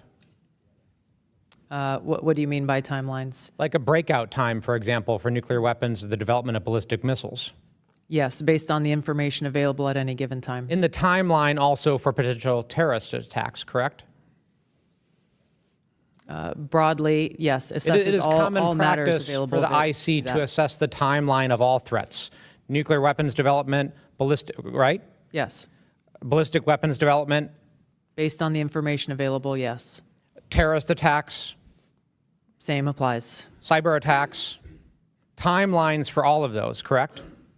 When there is information available that point to that, yes. In likelihood, as well as the timeline, correct? Based on the information available. Timing is important, is it not? It is an important factor that goes into the assessment. So it is your position sitting here today that you made no timeline determination as to threats that Iran had facing the United States, correct? That's a very broad statement, but where the information is available, the intelligence community factors that into their assessment products. Did you or the IC make any assessments as to the timing of potential threats facing the United States from Iran in the last 90 days? I'm sure there was timelines factored into the intelligence assessments that were delivered. Did any of them show imminence? The imminent nature of a threat is determined by the president based on a totality of the intelligence and information provided to him. Did any of them show that there were attacks anticipated within the next 90 days from Iran? It's too simplistic of a statement to say that because it depends on various scenarios occurring or not occurring. Did those assessments show timelines for the threats that Iran posed to the United States? The totality of threats, yes, there were timelines involved where it applied and where that information was available. But again, to your question about the determination of imminence, the president makes that determination based on the totality of information and intelligence. The bottom line is there was no imminent threat, provided. and you know that, and there's no product that shows that. I yield back. Mr. Fitzpatrick. Thank you, Mr. Chairman. Thank you all for being here today. I want to expand on the questioning from my colleague, Mr. LaHood, regarding FISA 702. Obviously, it is the imminent issue right before us. Will expire in a month. Unequivocally, the most critical national security tool our nation has to keep us safe from fentanyl, from foreign wars, and everything in between. Mainly to Director Ratcliffe, but any of you can answer this. One of the most perplexing debates that I've been subject to in my time here is this debate over what warrants are and when they're needed. In the 250-year history of this country, and going back to the very origins of law enforcement, we have always had a warrant requirement, on the collection of evidence. We have never had a warrant requirement on the querying of already lawfully collected data, which is why we don't require police officers to get warrants when they run license plates, querying off of already lawfully collected DOT data. It's why we don't require police officers to get a warrant to enter the evidence locker in their police precincts, which contains already lawfully collected data. It would literally shut down the system. And that's not a warrant requirement. That's a secondary warrant requirement. That's a warrant requirement on steroids. So, Director Ratcliffe, or any of you, I know you've been subject to these questions as well. Is it just a confusion over the difference between the collection of evidence versus the querying of our already lawfully collected data? Is it a lack of understanding of what incidental collection is, which is a fundamental precept of law enforcement? But if we have a warrant requirement on steroids for now the querying of already lawfully collected data, just by the numbers, that would require an expansion of the federal judiciary by a factor of 100. It would literally shut down our law enforcement apparatus at perhaps the most dangerous time in our nation's history. So, Director Ratcliffe, or any of you, if you could just walk me through your analysis there. Well, I'll start, Congressman. Thanks for the question. Again, thanks for highlighting this important issue. And as has been pointed out, reforms should be implemented where they're necessary. And I think, speaking for myself, and I know Director Patel supported the reforms from 2 years ago to make improvements, and they did. And so some reforms should be considered. A warrant isn't one of them. And with respect to the reforms that have been implemented, we're talking about, when we talk about Fourth Amendment rights and privacy concerns, we're at a 99.9% compliance rate with respect to that. So I would start by saying, why are you trying to fix what's not broken with something that I can tell you from this seat, the fix would not work. And I go back to my comment before. DNIs, CIA directors, FBI directors, the people that have been in all of these chairs before on a bipartisan basis agree that a warrant won't work and don't advocate for it. Congressman, you're correct. This is lawfully collected information, and these things come at you very fast, and you have to make decisions very quickly, and sometimes in a matter of hours.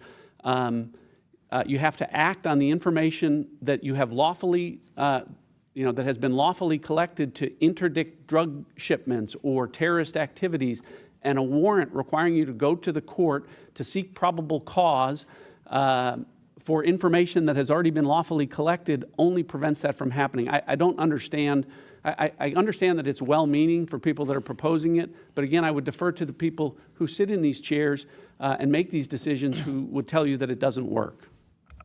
Anybody else want to comment on the warrant requirement? So, Congressman, I'd love to comment. Thanks for the question. I do just want to add a couple of points, agree with everything Director Ratcliffe said. Not only is this already collected data on foreign personnel outside of the United States, but the data that is being queried has also already been analyzed to ensure that it contains foreign intelligence value, which I think is a very important part of this. And then when we query a U.S. person term, we're not querying for U.S. person information. We're querying for foreign intelligence that has already been evaluated at least once to contain foreign intelligence in the database that's being accessed.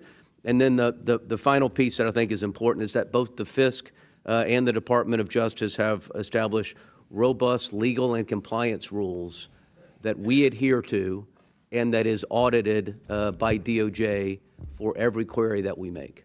Thank you. I yield back. Dr. Barra. Thank you, Mr. Chairman. Director Gabbard, we've known each other for a long time. We were both elected to Congress in 2012 and served together for a while. I may not have always agreed with your positions, but I respected the consistency of some of your positions. Director Gabbard, following the January 3rd, 2020 drone strike that killed Qasem Soleimani, you gave a speech on the House floor 6 days later, on January 9th, 2020. In this speech that is permanently in the congressional record and available for anyone to view, you stated, quote, President Trump has committed an illegal and unconstitutional act of war, pushing our nation headlong into a war with Iran without any authorization from Congress. A war that would be so costly and devastating, it would make our wars in Iraq and Afghanistan look like a picnic. On February 28, 2026, the Trump administration, under which you are the president's principal intelligence advisor, launched an illegal and unconstitutional act of war, pushing our nation headlong into a war with Iran without any authorization from Congress. This war has already been costly and devastating. 13 American service members have lost their lives, including Chief Warrant Officer Robert Marsden from my home of Sacramento, California. And approximately 200 service members have been wounded. The Pentagon reported that the first 6 days of Operation Epic Fury cost $11.3 billion. That averages almost $2 billion per day. That was the first 6 days, and now we're in the 19th day of this war. That's ballooned into a regional conflict, putting the lives of Americans and our allies throughout the Middle East in danger. Director Gabbard, do you still believe that strikes against Iran that don't have congressional authorization constitute an illegal and unconstitutional act of war? Congressman, thank you for the question. The cost of war weighs very heavily upon me and my colleagues here, especially for those of us who have experienced and seen the cost of war firsthand. Okay. My own personal and political views, as I mentioned earlier, I was asked and required by Congress and by the President in this role as the Director of National Intelligence to check those views at the door to ensure that the intelligence assessments are not colored by my personal views. Director and that's Gabbard, exactly what I am responsible to deliver. Do you still believe that war with Iran would be so costly and devastating that it would make our wars in Iraq and Afghanistan look like a picnic? Once again, in this role, it is essential that I do not allow any of my personal views on any issues to color or bias the intelligence reporting that we deliver to you and to the President. Director Gabbard, in this hearing 1 year ago, I asked some questions, and I'll paraphrase my exact question. It's like, we should keep politics out of this, even if the President disagrees with a directive, if it goes against his personal wishes, if he's considering an order that potentially is unconstitutional or illegal or compromises our security, I want your word that you will always provide and give the honest advice to the President, even if it will make him angry. I asked you that question. I'm going to read your answer. And to your specific question, the answer is yes. I will inform the President of that accurate, timely, unbiased intelligence reporting, whether it is something that agrees with an assumption or a view or an objective or not. That's my responsibility to him and to the American people. Director Gabbard, there is no imminent threat of nuclear breakout. Did you deliver that assessment to the President? I have delivered the intelligence community's assessments to the President. There was no imminent nuclear threat to the United States. There was no evidence of imminence that Iran was going to attack American assets. That was different from anything they've done over 4 decades. That was going to attack our homeland. There was no imminent threat. Imminent is defined in the dictionary as something that is about to happen. Not something that's been happening for 4 decades, not something that is going to happen 3 months from now, not something that's going to happen a year from now. Imminent said this is about to happen. Did you deliver that assessment to the President? I delivered the intelligence community's objective analysis of the threats, the severity of those threats, and the scope, along with assessments of the different scenarios and contexts that exist within the Middle East.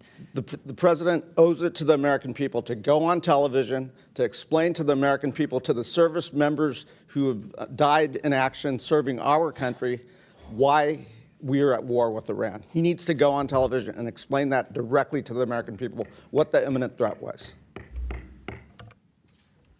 Gentleman's time has expired. I would advise members that a vote has been called. It's a single vote, and if members want to shuttle back and forth so we can maintain the continuity of the hearing, we'll do that. So if you start to see it, just to our witnesses, you know how this works. They'll be moving in and out to go address that vote and then returning to their seat. But at this time, I recognize Mr. Scott. Thank you, Mr. Chairman. Mr. Chairman, for the record, I would like to submit an article from Politico dated February 24th, 2026, and the title of it is Head of State of the Union, Dems Demand Trump Make Iran Plans Public. I think most Americans understand that if the President of the United States makes those plans public, then the enemies get to see them as well. Without objection, so ordered. And that was the date of the State of the Union. Director Patel, I'm going to come to you very quickly, and then I'm going to move on. But I listened closely to Senator Langford's testimony yesterday about fraud and the other things that are going on. And I want to bring your attention. This was in March 25th of 2024. An unsuspecting Uber driver named Lalitha Tulanda Hall drove to a house near Columbus, Ohio to pick up a package. She had no idea that the 81-year-old man who lived there had just received a series of phone calls from scammers who had threatened to kill him if he did not give the woman coming to his house $12,000 in cash. He killed the lady, so she's dead. He now has a life sentence. Are you aware of any action or investigation that the Justice Department has taken to pursue justice, to bring the scammers and put them and make them pay for what they did? I think you're referring to, Congressman, scam centers and scam compounds that are wreaking havoc on our citizens. I'm referring to this individual case. This lady was murdered, and a man now has life in prison. I can't speak to that individual case. I can tell you what we're doing generally if you wish, but as you said. No, sir, I want to bring that case to your attention. I think that we need to pursue that. Someone is dead, and someone else has life in prison. And it was the scammers that did it. My heart goes out to both families, but the scammers are the ones that need to pay the price. They're the guilty party here. Director Gabbard, you made a lot of changes at ODNI, changes that I think were necessary that I want to give you the chance to talk about. So what concrete steps in ODNI 2.0, what are they taking to address politicization, weaponization of intelligence, and unauthorized leaks? And how will these reforms help rebuild public trust in the intelligence community and help the United States of America? Thank you very much for the question, Congressman. I committed to all of you before taking this role that I would execute on that, to bring back ODNI's focus on its core mission, to cut the fat, to cut away any detractions away from that, and to ensure that our intelligence community was providing objective, timely, and relevant intelligence to the President and to policymakers. I conducted a ground-based review of the mission, the capabilities, and measuring effectiveness of ODNI, which resulted in a reduction of force by roughly 40% and a narrowing of focus and reorganization that consolidated and coordinated the experts within the ODNI in order to be able to deliver those effects. Leaking continues to be a prolific problem across the IC. We have and continue to implement tools and capabilities within the Zero Trust framework to be able to get after those leakers and refer them to the Department of Justice for investigation and prosecution. We've seen, we are continuing to focus on the issue of analytic tradecraft and the integrity of it, once again, to make sure that the analysis that's being conducted is not being colored by anyone's political or personal views on any issue. To that effect, we have and continue to conduct re-looks at different intelligence products that have been provided in the past. As the chairman mentioned, one related to anomalous health incidents, to identify politicization of these products in the past, and also make updates to intelligence community directives to ensure that these things don't happen again. Could you speak briefly to China's presence in the Caribbean and the Western Hemisphere? I'll be able to speak to this more in the classified setting, sir. Okay. Director Ratcliffe, I'm going to have questions for you there as well.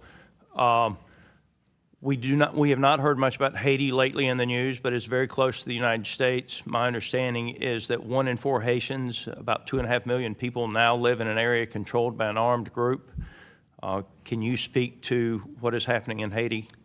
Yes, sir. This was something that we talked about within the annual threat assessment. Haiti, along with Cuba, continue to be areas of volatility. Haiti, as you mentioned specifically, is being controlled by a gang, and we've seen increasing threats on U.S. persons within Haiti. These two countries continue to create challenges where, with increased instability, may be one of those drivers of increased migration flows to the U.S. All right. Thank you all for your service. Gentleman's time's expired. Now recognize Mr. Gottheimer. Thank you very much, Mr. Chairman. If I can start by talking about something I was disappointed in from the administration about comments made by members of the administration that Israel drew the United States into conflict with Iran, seeming to buy conspiracy theories that scapegoat Israel, while dismissing that Iran poses a persistent threat to America and our service members and diplomats in the region. While the president then clarified this is not the case and that America entered into a joint operations with our ally under our own accord, many still seem confused about what precipitated this conflict and the threat Iran posed to us directly. So if I could ask Director Ratcliffe just a couple questions, yes or no, if that's okay with you. Is the Iranian regime committed to America's destruction, in your opinion? Yes. Does the Iranian regime have American blood on their hands since its founding in 1979? Yes. Has Iran plotted assassination attempts against Americans on American soil? Yes. Was Iran developing a nuclear weapon prior to our military action last June? And did Iran remain committed to developing a nuclear weapon in the lead up to this conflict? Yes, so I want to clarify on that because there's been much talk about a fatwa against the development of a nuclear weapon. Can you come back to that 1 second? Let me finish yeah, these, and you that's bet. okay. If left unchecked, do you think Iran would have the ability to develop missiles capable of reaching the United States? Yes. Did Israel force the U.S.'s hand and make us take action, as some have claimed? No. Director Gabbard, do you agree with the CIA director's assessment on that last question in Yes. particular? Great. Do you want to go back to that point you want to make? Yeah, much has been made by some about a fatwa against the development of nuclear weapons. Notwithstanding the fatwa, what we know, and the intelligence community is in agreement on this, is that Iran possesses at least 440 kilograms of uranium enriched to weapons grade 60%, which doesn't have a civilian use. The only use for that would be the development of nuclear weapons. Thank you, Director. Director Gabbard, I want to raise serious concerns about your recent hiring of Dan Caldwell, a strict critic of U.S. foreign policy in the Middle East, who's argued that U.S. forces in the Middle East are, quote, more of a burden than a benefit, has claimed that Iran's nuclear program does not pose a risk to America, despite the IC's assessment to the contrary. Dan has also said that our relationship with Israel has no benefit to American national security. This follows the resignation of Joe Kent this week, a senior ally of yours who is a conspiracy theorizing white supremacist with a tattoo Panzer referring to Nazi tanks. He has made known his backwards opinions of Israel in his resignation letter, scapegoating them for U.S. intervention in Iran and Iraq. Director, what role do you anticipate Mr. Caldwell playing in shaping intelligence assessments or internal discussions related to Iran and Israel? And can you guarantee to this committee that no individuals in your leadership are undermining the objectivity of intelligence at this critical moment? Sir, my understanding is one of my elements sought to hire Dan Caldwell months ago for a purely administrative role that would not have any position over the intelligence analysis or assessments on any topic. Thank you. Director, as you know, the Iranian regime has been responsible for the deaths that we've talked about of scores of Americans since coming to power in '79. Iran and its terror proxies must be crushed. I've been clear on that point in the last weeks and throughout my time in Congress. I supported the decisive action taken on February 28th to remove key regime leaders and degrade Iran's ballistic missile and naval capabilities. However, I think it's really important the administration make its goals clear to Congress and to the American people. Director, were you in a meeting to discuss a possible strike on Iran? Congressman, there were several meetings that were held in advance. I'm sure I was in at least some of them. Did the intelligence community brief the president on the potential impacts the conflict could have on global supply chains and on oil and gas prices prior to the outbreak of hostilities? Were you in a Yes. meeting? Were you in any meetings where that came up? Yes, that is the intelligence community's assessments, and those were provided. Director, did the IC, Director Ratcliffe, if I can ask this to you, did the IC brief the president on who would succeed the supreme leader if he was killed and the likelihood that a replacement would be a hardliner? Was the president, say it again, was the president? Did the IC brief the president on who would succeed the supreme leader if he was killed and the likelihood that a replacement would be a hardliner or could be a hardliner? So to be clear, the president's objectives with respect to Operation Epic Fury did not include regime change. That may be different from what Israel's objectives were, but yes, the president was briefed in the event that Supreme Leader. Good. That's great. Thank you so much. I'm sorry to cut you off. I just have 20 seconds. Director Patel, does Iran pose a threat to the homeland, and what specific steps are you taking to detect, prevent, and disrupt terrorist plots targeting Americans at home? Iran, as the world's largest state sponsor of terror, does pose a continuing threat to the homeland. And just last year, our Iran Threat Mission Center housed in the FBI, our fusion cell, saw a 43% increase in Iranian spy actors willing to steal our information and attack our citizens. So that's just one example, sir. Thank you. I yield. Dr. Jackson. Good morning. First off, I want to say thank you all for your time today, and thank you for our service to our country. Much appreciated. I thank the chairman for his opening remarks on anomalous health incidents, AHI. As many of you are aware, one of my primary responsibilities in this particular committee, I am the subcommittee chairman of Oversight and Investigations, where the investigation of AHI is and has been a central oversight effort. And so I am going to ask a quick question about this. Director Ratcliffe, during the Biden administration, the CIA very poorly, in my opinion, handled this issue. Since then, a CIA doctor has provided perjured testimony under oath and obstructed our congressional investigation.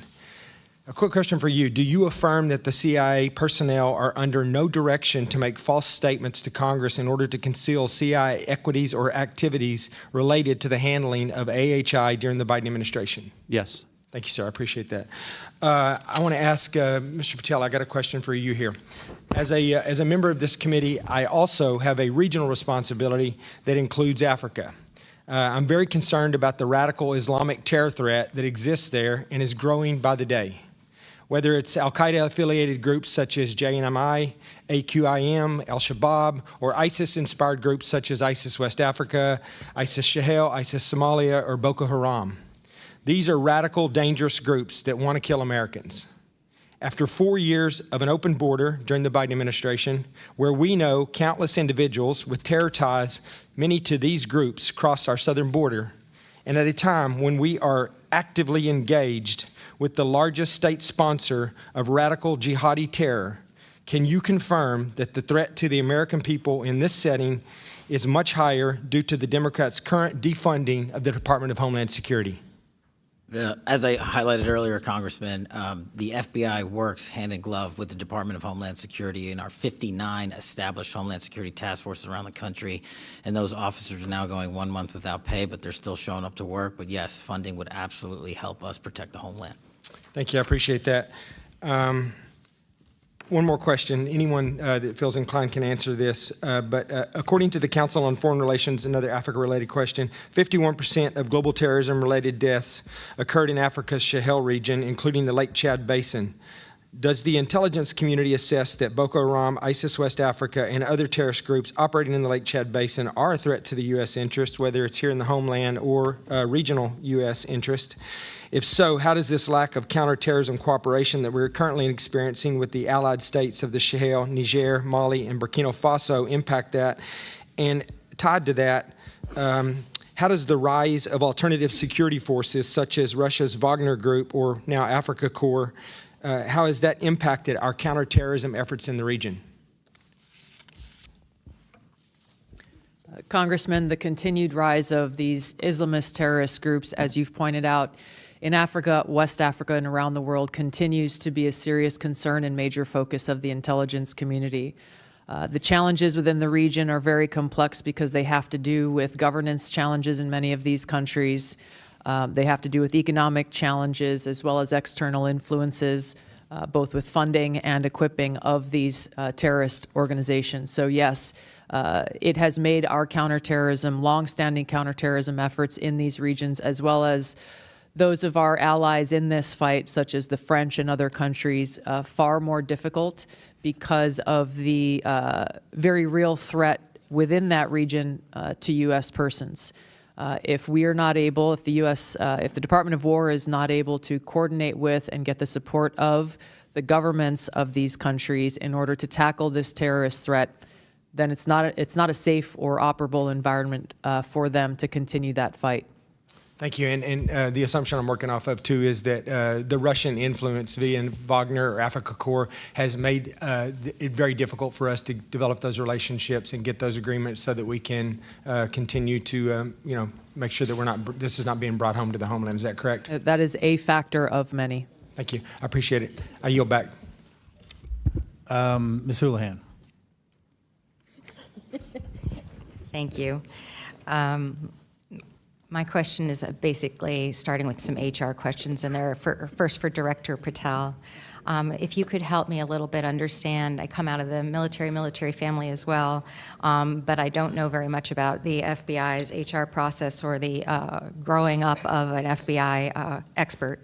Could you help me understand how long it takes for a senior counterintelligence expert, especially one maybe focused on a very narrow threat, to be developed? How many years, I guess, would be my question.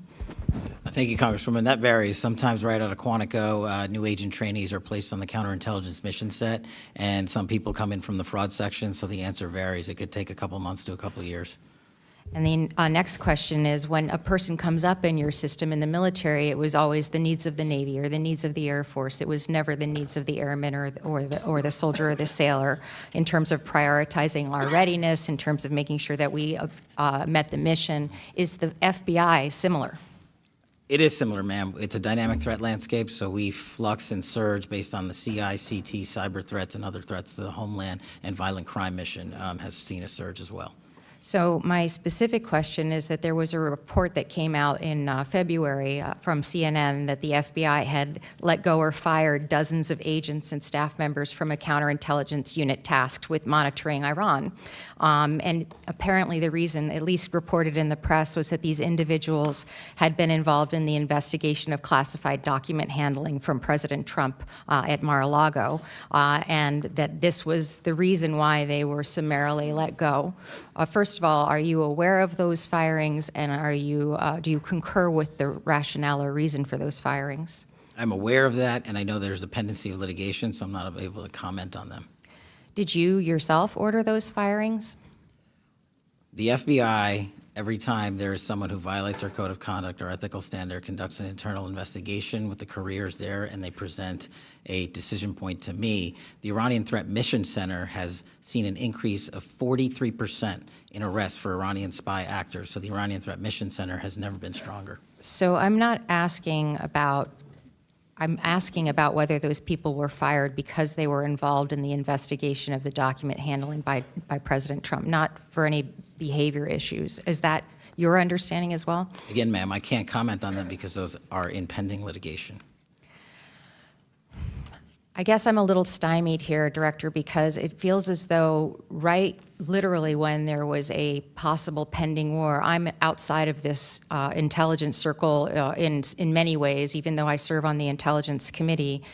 You collectively must have been aware when these firings happened that there was a meaningful chance that the U.S. might be engaged with a war in Iran. And having these very expert, super qualified folks summarily dismissed at this time, it just feels like an odd choice in timing. Were you aware at the time that this was going down, that this may end up weakening the mission and the readiness of that group? The mission, as I stated, has never been stronger when you see a 43% increase in counterintelligence arrests and 21% increase in cyber arrests against the Iranian Threat Mission Center. My focus is on providing the American people the strongest FBI as possible. I don't work on timelines. I work on evidence that's presented to me. I guess my concern is that it feels as though, and I very much honor the tone and tenor of this hearing, that this is about making sure that that we depoliticize what is the most important thing that we all do, which is keep us safe. And it feels as though this issue is a political issue, and I just am worried that we are taking really good, really qualified people and picking fights with one another across party lines, rather than making sure that we protect ourselves and keep ourselves safe. With the remainder of my time, Director Gabbard, I have a question regarding the fact that the Secretary of the Treasury loosened restrictions this week on Russian oil exports, and now the Russians are able to sell oil again. Did the IC assess that clearing the way for increased Russian oil sales would benefit Moscow, possibly? I don't believe there's been a formal IC assessment on this topic yet, as it is underway. So I would highly encourage that, because it feels as though by easing these sanctions, we are directly providing the Kremlin with revenue, the revenue that will be used directly to kill Ukrainian soldiers, and an increased likelihood that Putin will be successful in his war with Ukraine. I thank you for your time, and I yield. Ms. Wagner. I thank you, Mr. Chairman, and I want to thank our witnesses for being with us today. As we sit here in Washington, our armed forces and our intelligence assets are engaged in conflict with the world's largest state sponsor of terrorism, Iran. A radical, ruthless, and murderous regime that has killed and maimed thousands of United States troops and citizens over the past 50 years. CIA Director Ratcliffe, can you elaborate for the American people on the threat that Iran posed to our American personnel in the region prior to Operation Epic Fury? To the extent you can in open hearing. Sure, Congresswoman, happy to address that. I think is well documented, and as you've encapsulated, Iran has been a constant threat for the last 47 years. Hundreds, if not thousands, of Americans killed, certainly thousands of Americans maimed as a result of activities of Iran and its IRGC over the years. But particularly, no cessation with respect to the threats to U.S. interests and forces in the region, not just from Iran, but from its proxies, from Iraqi militia groups like Kataib Hezbollah, Lebanese Hezbollah, Hamas, the Houthis, all of these proxies, if you will, of the Iranian regime, funded by the Iranian regime, committing assaults and attacks on American interests persistently. So they did pose absolutely an absolute threat. A constant and immediate threat at all times. Thank you. General Adams, as Director of the Defense Intelligence Agency, can you inform the American people about the threat our armed forces have eliminated thus far? Yes, ma'am. Representative Wagner, thanks for the question, and I will like to go in detail. I'm going to cover a little bit here. We will be able to cover more detail in the classified session. But the goals that the President has set out and that have been accomplished and executed by the Central Command were aligned along the DNI's discussion earlier. One, eliminate their ability to power project. And that was inclusive of ballistic missiles, but it also includes their UASs. And so we have been very effective. We can talk about specific numbers in the closed session. Okay. Their ability to reproduce both missiles and UASs we've been very effective. And you can tell from the news, in fact, the chairman talked about it this morning, we have sunk their Navy.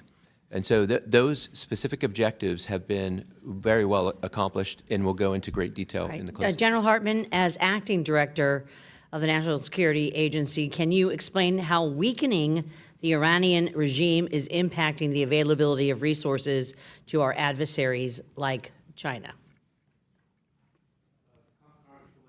Mike, please. Hey, thanks for the question. Obviously not able to go into any classified discussion here, but certainly weakening the regime and weakening the collaboration between Iran, China, Russia, other adversaries has a global effect of making the world safer. Yes, thank you very much. Thank you for all your insights, and thank you for keeping our troops and our American people safe. As you know, I chair the first ever subcommittee on open source intelligence. Over the past year, our subcommittee has been working tirelessly to ensure the intelligence community is leveraging the vast amount of commercially available information to the highest degree of efficiency and cost effectiveness. Director Ratcliffe, as the CIA is the functional manager of open source intelligence, does the CIA know which data has been acquired across all agencies within the IC? Thanks for the question, Congresswoman. As you know, the CIA's open source enterprise is driving the open source collection across the entire IC in support of the administration's top priorities. Two of those priorities I've already talked about: counter-narcotics and threats from adversaries, use of emerging technologies. Those collections, as a result of our open source, are up 70% and 40 or 45% collectively. The CIA does lead the IC in pioneering new uses of AI to extract insights from the vast amounts of open source data that are there that we then share with analysts, warfighters, everyone across the IC. I thank you. My time has expired. I have a lot more questions dealing with open source that we will do in closed session. So I thank you. I yield back, Mr. Chairman. Before I recognize Mr. Gomez, I want to make sure that all members have had an opportunity to vote because they are prepared to close that vote on the floor. If you haven't, please go do so at this time. Looks like we're good. All right, Mr. Gomez. Thank you, Mr. Chairman. I just want to get right into it. Director Gabbard, last year you testified that Iran was not building a nuclear weapon. Do you stand by that statement? Yes or no? Context matters with that Yes or statement. no? Iran had all of the reclaim my materials time. and I reclaim my capabilities time. to do so. Mr. Chairman, I reclaim my time. It's an easy answer. You either stand by what you said last year or not. It is a serious question that requires the Director totality of the Gabbard, I information reclaim my available. time. I reclaim my time. When President Trump was asked about your testimony, he said you were wrong. Were you lying or not? I stand by the intelligence Great. community's With that, complete assessment. Director Ratcliffe, when it came to the director's testimony, she said that Iran was not building a nuclear weapon last spring in Congress, and so the Supreme Leader has not authorized the nuclear weapons program. Do you agree with what she said or not? Yes or no? The director's right here. She can speak for herself. Oh, so I thought this was an intelligence community briefing. Let's move on. Trump also said he didn't care what you thought or said. Should he care about what you have to say when it comes to intelligence? I continue to provide the president with the intelligence community's assessments on all matters. So let me just kind of get this straight. The department, you said that Iran was not building a nuclear weapon last year. President Trump said he didn't care what you thought, and you were wrong. They engaged in Operation Midnight Hammer. He then says it was obliterated. We hear later reports that in open source reporting that it was only set back by a few months. Then at the beginning of this war, he said that they were weeks away. I just want to kind of get a sense of, were they weeks away of achieving a nuclear weapon? Yes or no? Congressman, this is a serious matter, and you've made some very serious mischaracterizations yes here. or no? Were they weeks and so away? It would be yes a or no? disservice to you and the American people to answer this Reclaiming question my time, with a mere yes or reclaiming no. my time. Were they weeks away or not? The American people need to know if this was an imminent threat or not. If they're weeks away or not. If they're months away or not. None of this dodging. Were they an imminent threat? Yesterday you said that only the president, the only person who can determine what is an imminent threat is the President of the United States. Do you stand by that statement? Yes, I do. Director Ratcliffe, do you agree with that assessment? That the President is the only person that can determine if something is an imminent threat or not? The president's commander-in-chief gets to make a decision about what's an imminent threat. The intelligence community, well, the intelligence. Reclaim my time. The intelligence. Reclaim my time. Intelligence community has provided a body of intelligence that supports the reason why the decision is that if the president can made. determine and ignore what you're doing, why do you guys even have a job? Why do you even advise them? So you're saying tomorrow the president of the United States can say China is an imminent threat, and then he can take his own. No matter what the intelligence says, he can take his own action. So that's what you're basically saying. Okay, let's go on. Director Gabbard, you said that North Korea has intercontinental ballistic missiles that can reach the homeland. Yet, the Defense Department said that Iran was at least 10 years away from achieving an intercontinental ballistic missile that can reach the homeland. Which one is a more serious threat, North Korea or Iran? These threats are taken within the context of the total body of intelligence reporting. So that's, it should be, and that's my point. It's not just about having the capability of building a weapon. It's if they can actually deliver that weapon, if they can, they have the intention of doing that.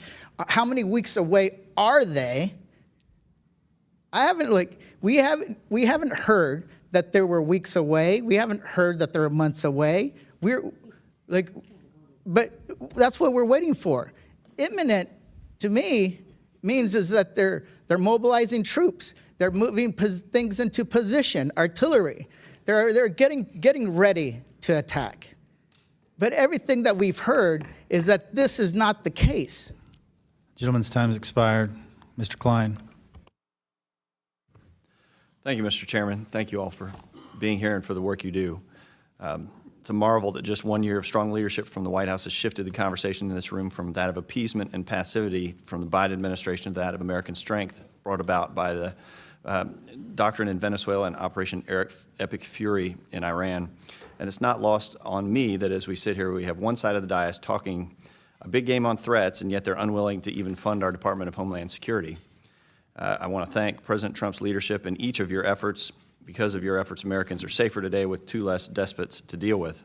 Nevertheless, there remains work to be done. While Venezuela and Iran are in decline, aggression from adversarial nations like China and Russia and near constant threats of terrorism and cyber warfare continue to persist.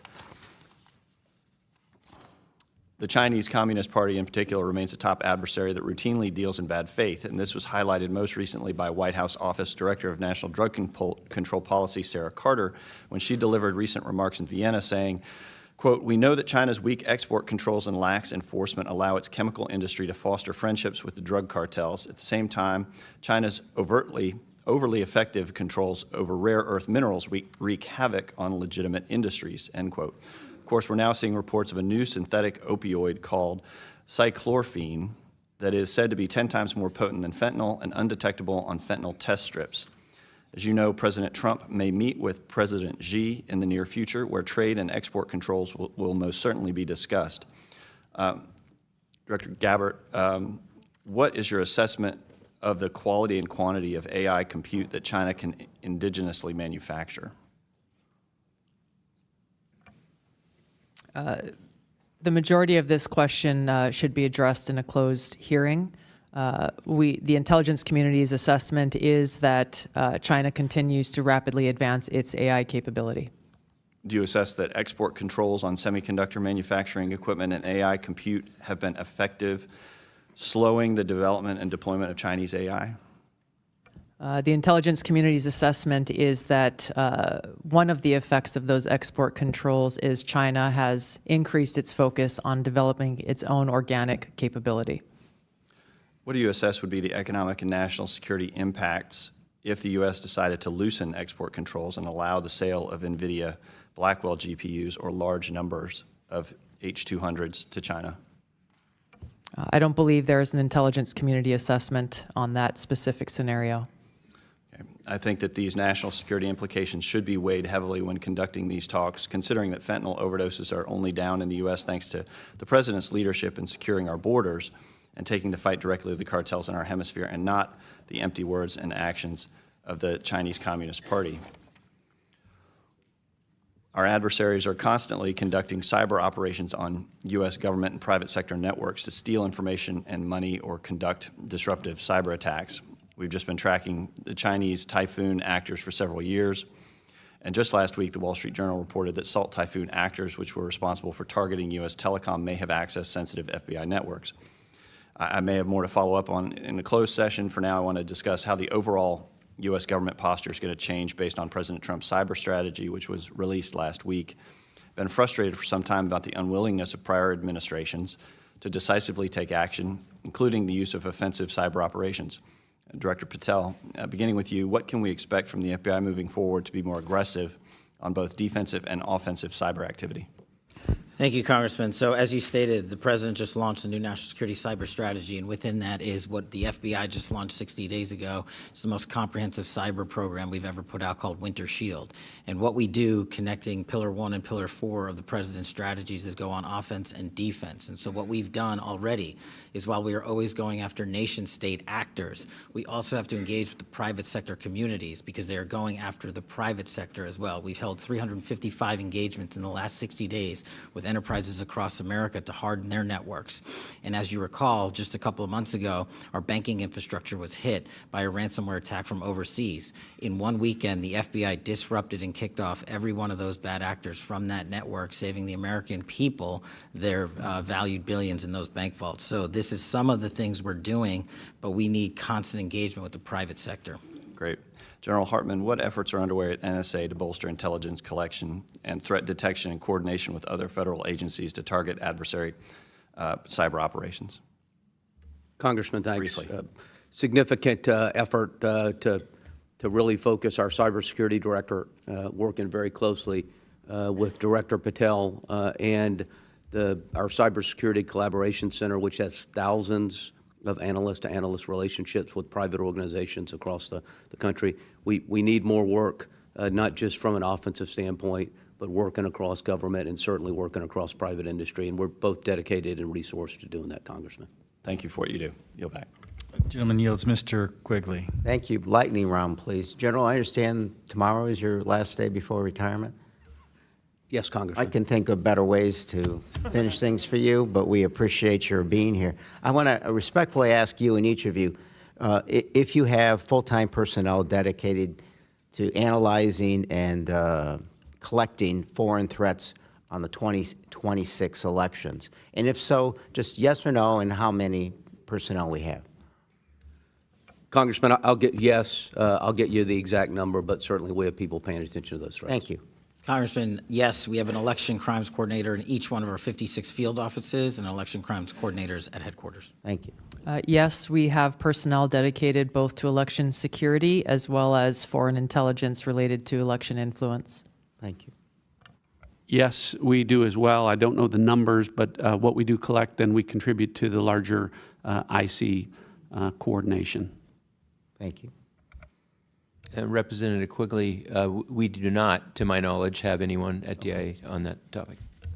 A question again for all of you. Well, first, Director Gabbard, you've seen the reports about whether or not Russia has helped Iran in targeting in the current war in Iran. Can you confirm that, or is that something we're going to save for a closed session? We'll save that for the closed session, sir. But within that context, on CNBC, Steve Witkoff said on a recent call with President Trump, Russian leaders deny they were sharing this target information, shock, surprise, all that they would do that about U.S. military assets with the Iranians. Mr. Witkoff said, so you know, quote, we can take them at their word. Let's hope they're not doing this. Just from your own sense, and for many of you who have been fighting in the Cold War for a long time, a long lost sense of a Reagan doctrine. Just General, it is your sense that you can take Putin at his word on anything involving military, diplomatic, or intel assessments? Hey, Congressman, from an intelligence standpoint, we don't take anyone at their word. From a foreign standpoint, we execute intelligence operations to provide that information to decision makers. I appreciate that. Mr. Patel, Director. I agree with the General. Yes, I agree. We don't take anyone at their word. And from an intelligence standpoint, we don't rely on single sources of intelligence and always look for multiple sources to confirm. Director. Yeah, Congressman, I actually answered this question yesterday. I don't take Putin, Xi, Kim Jong-un, Supreme Leader, any foreign adversary leader at their word. Rely on our intelligence to reflect what those adversaries are actually doing. General. We absolutely do not take any of those enemies at their word. Can I get a hallelujah? Ms. Gabbard, I understand that you have to put your own personal views aside in your position, but I honestly think that the issue our grandchildren are going to be most upset about us with is climate change. So, you know your quote, and when you talked about climate change as a member, it threatens the safety and security of the planet, especially in places like Hawaii, where we are already experiencing its devastating effects. But respectfully, it's not in worldwide threats. Used to be in worldwide threats. So help me understand, who makes the final decision on what goes in here and what is a threat? Congressman, it's a collection of the intelligence community's assessments that the National Intelligence Council and our experts there work on. This year, we've structured the annual threat assessment around the President's national security strategy to address the most tangible and direct threats to our security and our interests. I get that part. Did you make the case that maybe climate change should be considered a worldwide threat when we are this collective process? Did you make the case with what you said not that long ago? Yeah, once again, we focused on the most tangible and direct threats, given the complexity of those threats that exist here and on the homeland and around the world. So that's stating that that climate change isn't in any way a tangible threat now or in the future. It's basically saying we think so little of it as a threat, we don't even mention it. I think the changing of the climate, the weather, the environment is a factor that goes into the different intelligence community assessments on effects. Gentleman's time has expired. Ms. Tinney. Thank you, Mr. Chairman, and thank you so much to our briefers and for your service to our country in multiple cases for some of you, and everyone who serves in the intelligence community to give the support to everyone that's serving. I fully support President Trump's efforts through your agencies over the last 18 days. We have to emphasize it's only been 18 days. And I think it was a courageous decision. And to the American people, I know many have recited this, but for the past 47 years, Iran has been the world's largest sponsor of terrorism. The Islamic Republic of Iran has operated with impunity. They've destabilized the Middle East, brutalized their own citizens, and have the blood of countless Americans and others on their hands, and now they're paying the price for that despotism. And I want to thank our service members and President Trump in making these difficult and stunning decisions. But it is also stunning what the Iranian people and so many in the Middle East and around the world have suffered from the regime. And I want to point out that in 2022, when Mahsa Amini was killed in the hands of the so-called morality police by the Iranian regime, it spurred I would say probably one of the most profound women's rights movements of our time.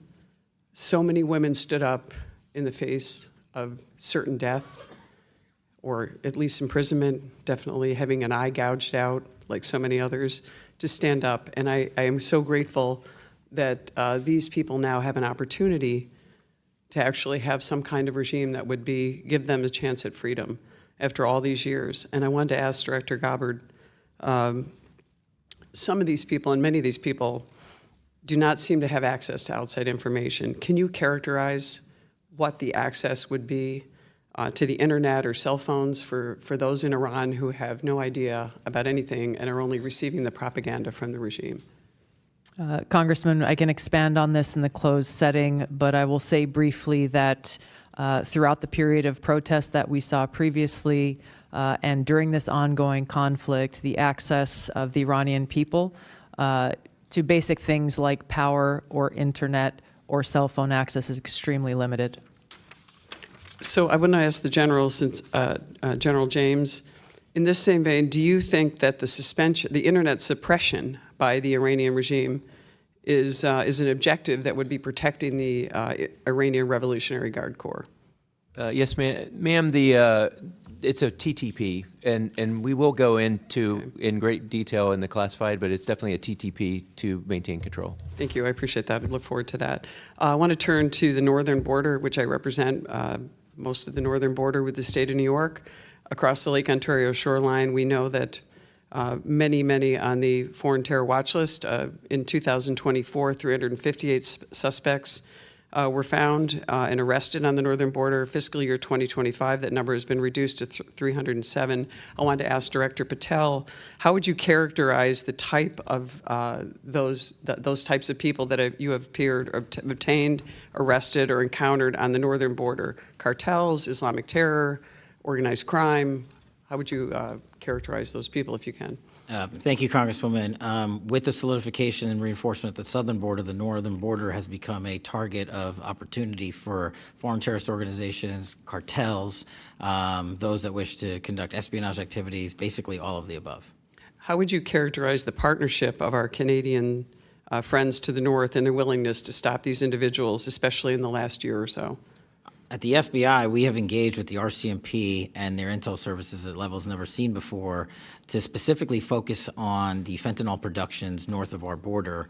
The cartels have shifted their operations to produce the lethal fentanyl that kills so many Americans. So that's one example where we're focused and locked in with our partners north of the border. Thank you very much. I appreciate that. One last thing I just wanted to ask. Upstate New York is now the new home to Micron, one of the world's 3 leading memory manufacturers and the only U.S. leading memory company. Memory produced at Micron is an integral component of the GPUs used to train America's dominant frontier models. I'd love to find out, Director Ratcliffe, what would be the economic and national security implications if China were to catch up on the U.S. on memory, GPUs, critical minerals, all those things that go into everything and leading up to this, including the advent of AI? Well, what you've seen, Congresswoman, is that when China can take advantage of things in the supply chain like critical minerals, they'll do that.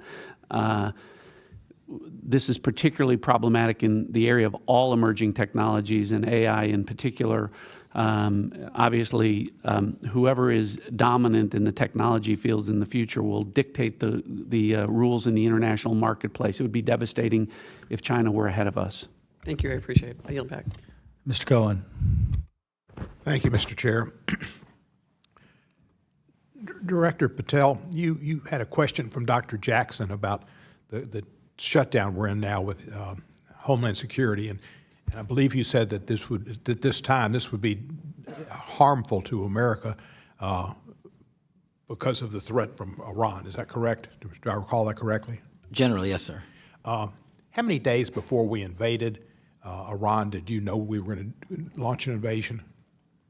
We can get into those details in a classified setting, but I work with my colleagues across the spectrum here to give me advance warning so that we can reinforce. Was it 2 days, 3 days, a month? It was sometime before that, sir. Sometime before that. So you had not. With that knowledge, why did you fire at least a dozen agents in Counterintelligence Unit 12 that specializes in Iran counterintelligence, which makes us much less secure and safe with this war going on from Iranian attacks potentially against our country? As I said earlier, Congressman, I don't work on timelines when these terminations occur. There are internal investigations conducted by the careers at the FBI that highlight unethical or inappropriate conduct, and it's up to me to make the decision.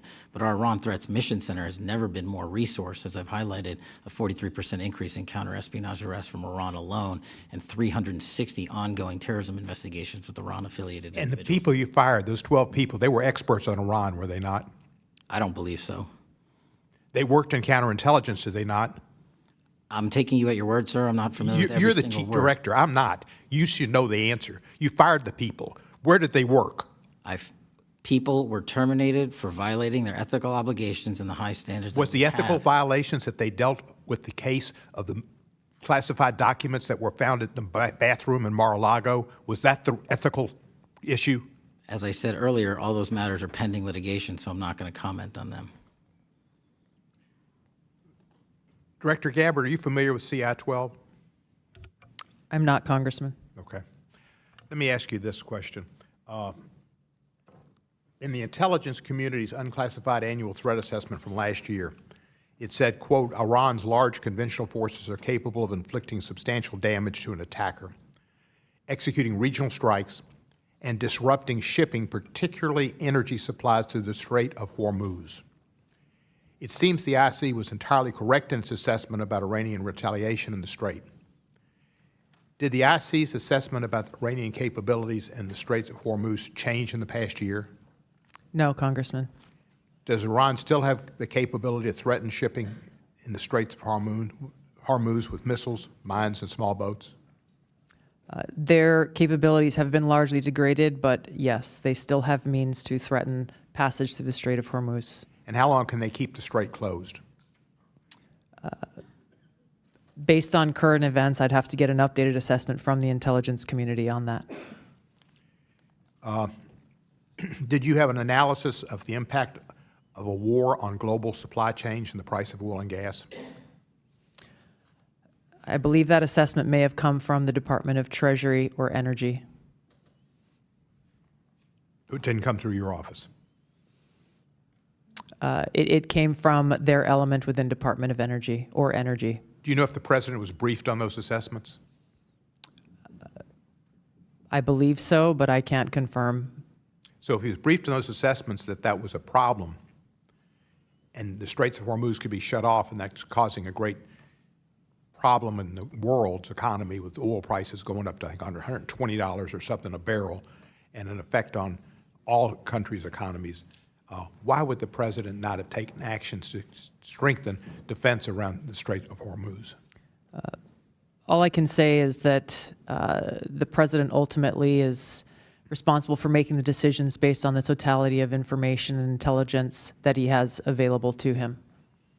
The intelligence that he has available to him, that's a scary thought. Does the IC know where Iran's enriched uranium is? The IC has high confidence that we know where it is. And can you tell us that in classified? We can speak more about this topic in the classified setting. Okay. Could it be, we have methods of destroying it? This is a conversation for a closed setting, sir. Do you have any idea what the purpose of the Marines being sent, the units that are being sent over there, is the idea that we will put troops with boots on the ground in Iran? ODNI and the IC is not involved in the operational planning and movements of the Department of War assets. Thank you. I'll be very honest with you. When you read us your original comments, it was kind of scary because of all the craziness that goes on in the world. I can't wait for the classified setting. Thank you. Mr. Perry. Thank you, Mr. Chairman. It's good to see some old colleagues. I'm going to start, and thank you for your service, gentlemen and ma'am. I'm going to start with General Hartman, General Adams. Do you know how many days it's been since Russia went into Ukraine? I'll answer it for you. It's 1,480. Do you know how much money the United States government has spent, the taxpayers have spent in the war in Ukraine? I'm going to round it for you. It's about $200 billion. I mean, maybe it's a lot more, maybe it's a little less. It's hard to tell around this place. To the best of your knowledge, was Russia an imminent threat to the United States when they went into Ukraine, to the best of your knowledge? Sir?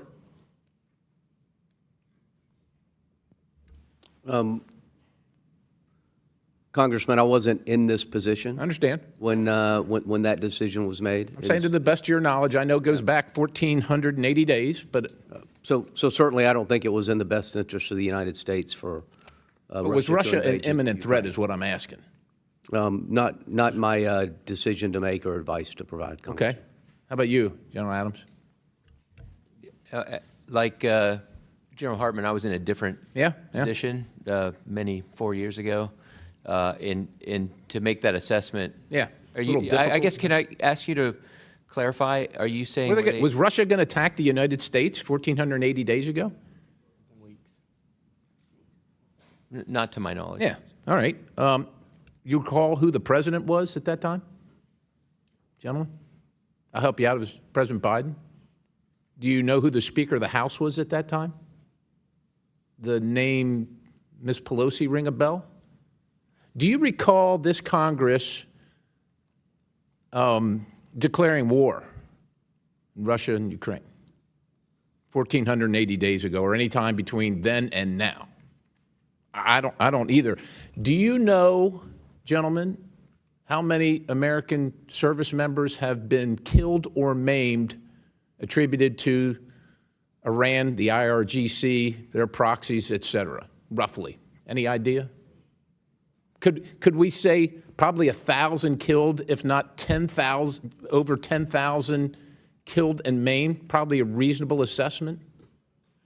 You know how many uniformed service members have been killed by Russia in the last 1,480 days? American uniformed service personnel? I'm just asking. I don't know of any, but do you know of any? It just seems to me that there's almost like a political narrative being constructed here, and I just want to, point out this. It seems like a bit of an irony. I'm going to go to the director of the FBI.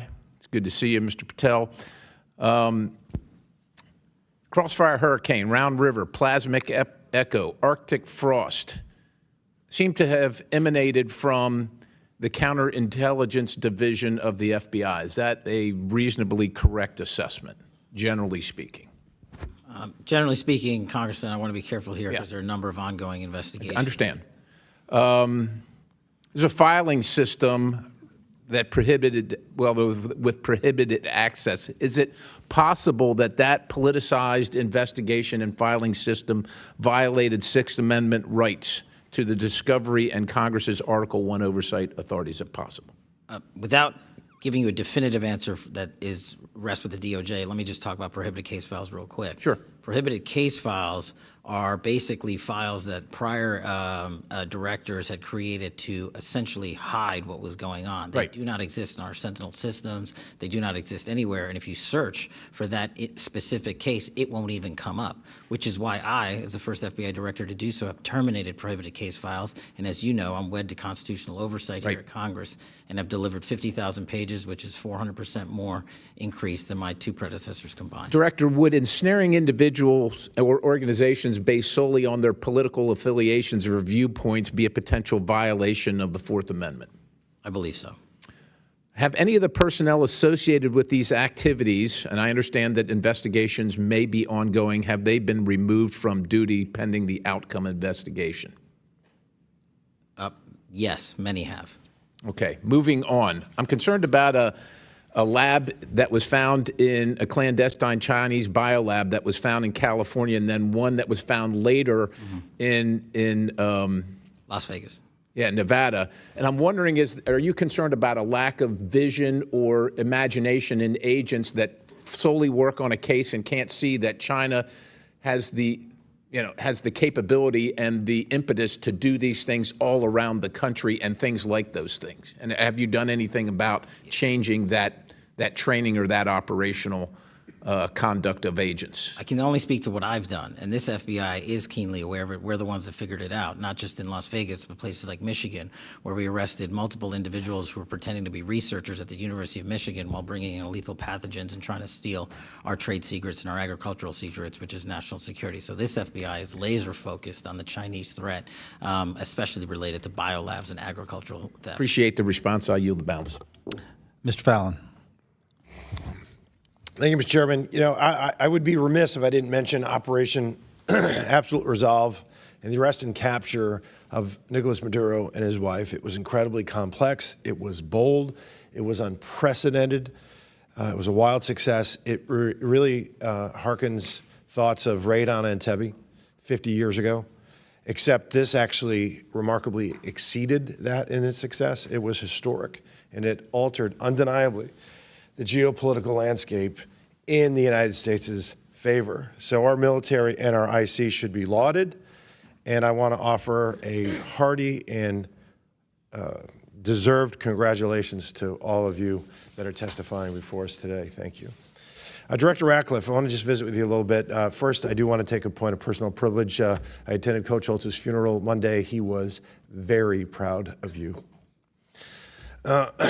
How long has Iran been pursuing a nuclear weapon, Director? Congressman, let me respond. I appreciate the kind remarks, and I also want to congratulate the people of the 4th District of Texas for getting a lot better representation than they ever did from the guy that was previously in that seat. Notwithstanding, as I talked about, a fatwa that was issued, I believe, in 2004, Iran has had a dedicated nuclear program beyond civil limits for the development of nuclear weapons. They currently possess at least 440 kilograms of highly enriched uranium at 60% weapons grade that would be capable of putting together 10 nuclear weapons. Director, what nation state has achieved 60% enrichment and then not produced a nuclear weapon? I'm not aware of any. There's none. You get to 60%, there's a reason you're at 60%, because you are pursuing nuclear ambitions. So we have sanctions have been imposed in the past, and yet that pursuit continued. Their economy was teetering, the pursuit continued. Their people were suffering, the pursuit continued. Under the Bush, Obama, Trump 45, Biden now, Trump 47, that pursuit continued. Then last June, Operation Midnight Hammer. Nuclear program was dealt a significant setback. But not only that, the autocratic, illegitimate regime in Tehran witnessed firsthand that the American resolve under this administration should be taken very seriously. I want to read you a few quotes. Iran will never be permitted to build a nuclear weapon. Barack Obama, 15. The message to Iran should be loud and clear. We will never allow you to acquire a nuclear weapon. Never. Hillary Clinton. Iran will never get a nuclear weapon on my watch. Iran can never develop or acquire a nuclear weapon. Joe Biden. Make no mistake, as president, I will never hesitate to take whatever action is necessary to defend American forces and interests from Iran. Kamala Harris. So last June, we have Midnight Hammer. And not only did they see the resolve, they saw that we were committed to actually taking action and not just the words this time. And even after all of that, did they abandon their pursuit and their nuclear program? They absolutely did not, Congressman. I think you point out the success of Operation Midnight Hammer is that one of the things that we assess in the intelligence community broadly is that since that operation, Iran has been unable to enrich a single kilogram of uranium to 60% since that operation. But as you correctly point out, Congressman, notwithstanding that, our intelligence is also clear that they have not lost their ambition, and that the activities to rebuild or reconstitute their nuclear facilities and centrifuges is something that the intelligence, there's a body of intelligence that I think confirms that. Then we had 8 months of negotiations and attempted diplomacy. They proved fruitless, and yet the pursuit continued. And then, Director, is there any intelligence or evidence that the Supreme Leader and his thug mullahs, after all that, at the beginning of this year, were going to finally stop their pursuit of their nuclear weapon in their program? No. So we have some folks here that are splitting hairs about imminent threat. You know what? Was it a grave threat, Director, in your opinion? Nuclear weapons are a grave threat in the hands of religious ideologues. 60% enrichment. No nation state that achieved that hadn't produced a nuclear weapon. We can either talk about it, kick the can down the road, and let them get a nuclear weapon and get danger close to it on the precipice, or we can take action now, and this is what this administration chose to do. Thank you, Mr. Chairman. I yield back. Mr. Stubbe. Thank you, Mr. Chairman. Every day, the brave men and women of our intelligence community, armed forces, and federal law enforcement work to protect our homeland from a constant and evolving array of threats. But since Democrats chose to shut down the Department of Homeland Security, those threats have grown more acute. Our country has already experienced 4 terrorist attacks since the shutdown began. The consequences are no longer hypothetical, they are unfolding in real time. At a moment when the global threat environment is intensifying, terrorist organizations are resurging, and adversaries continue to encourage violence against Americans. Congress should be reinforcing our defenses. Instead, Democrats have sidelined the very department responsible for keeping the homeland safe. Not a single Democrat here on this committee voted to reopen the Department of Homeland Security. That was not an accident. It was a political decision made at the expense of the safety and security of the American people. As threats to our homelands rise and our enemies grow more emboldened, this decision has weakened our defenses and replaced action with dysfunction. Each day, the threat environment worsens, and with it, the risk to the American people, which is indefensible. Do each of you agree that the reckless Democratic shutdown of the Department of Homeland Security has affected your agency's ability to detect, deter, and respond to threats against the homeland? Specifically, has it impacted intelligence sharing, operational coordination, or your capacity to prevent attacks? General Hartman. Congressman, it hasn't had a significant impact on the foreign intelligence mission of the National Security Agency. Director Patel. The shutdown has had a significant impact on how we protect and defend the homeland. Director Gabbard. This has directly affected the intelligence elements within the Department of Homeland Security negatively. Director Ratcliffe. I would agree with the Director of National Intelligence. General Adams. No significant impact on the Defense Intelligence Agency and the foreign threat that we analyze. So, Director Gabbard, you, in your opening statement, talked about the threats to the homeland and the changes that you've made as it relates to the border and the changes that the president has made after 4 years of open border policies under President Biden, during which cartels and gangs expanded their operations into American cities. What specific actions has ODNI taken to disrupt these criminal cartels and networks and stop the fentanyl poisoning and murdering U.S. citizens? Thank you for the question, Congressman. We've taken several actions to be able to get after this threat that the president made a priority. Number one being making historic shifts in intelligence collection towards addressing this threat.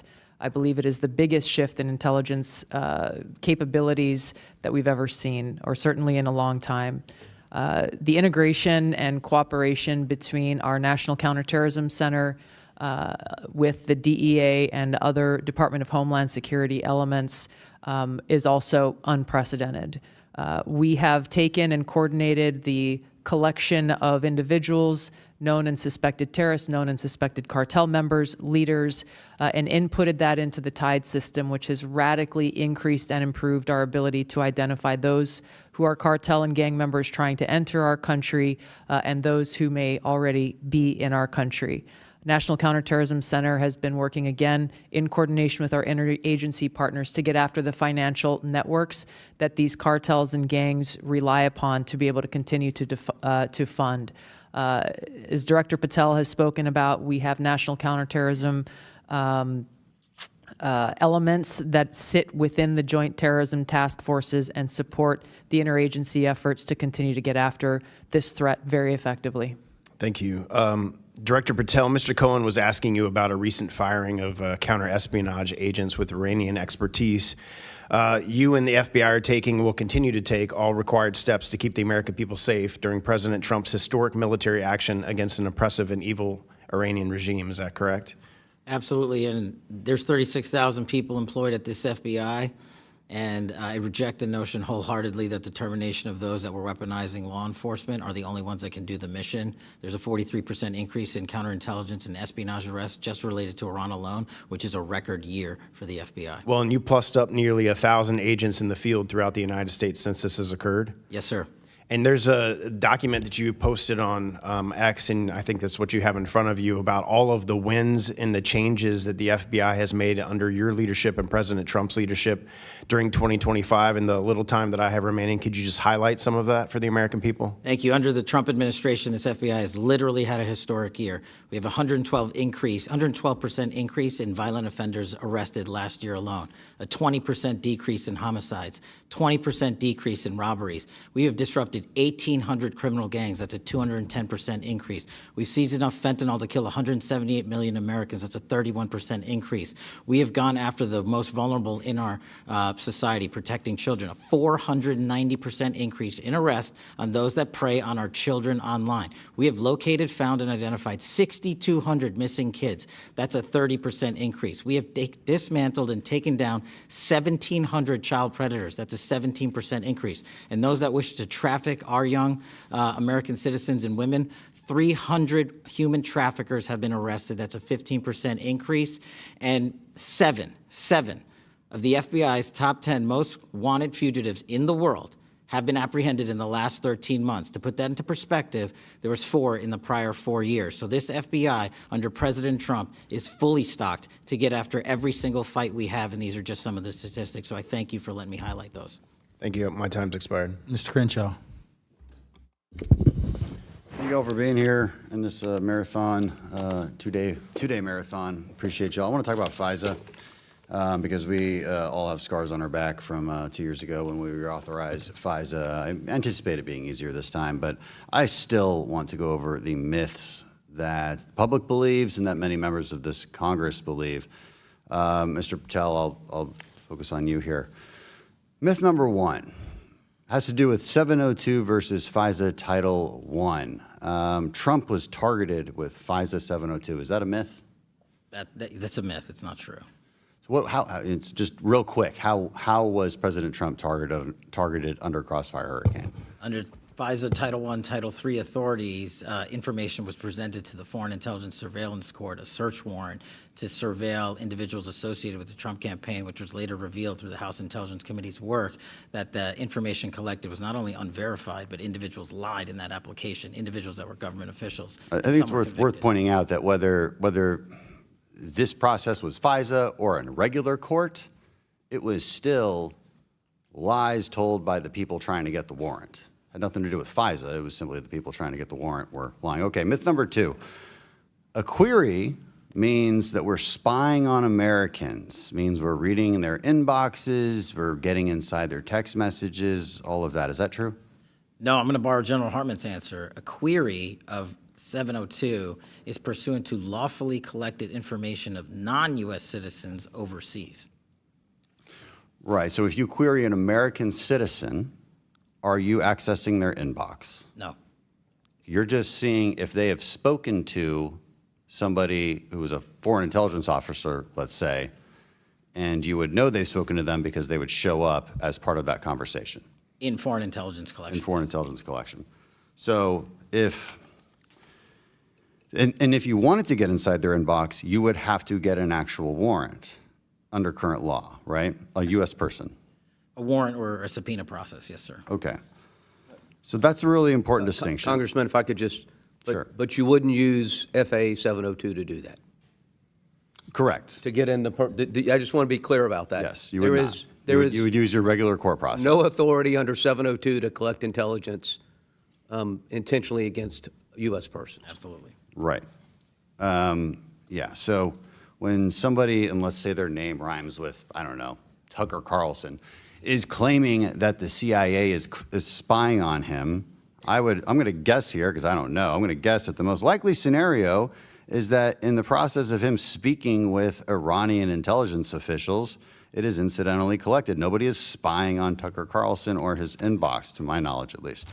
Number three, another myth, a warrant requirement, should it be required by law, it's for a simple query, that should be easy to get, right? What's the problem? It's easy to get a warrant. We do it all the time. Would it be easy? In my opinion, no.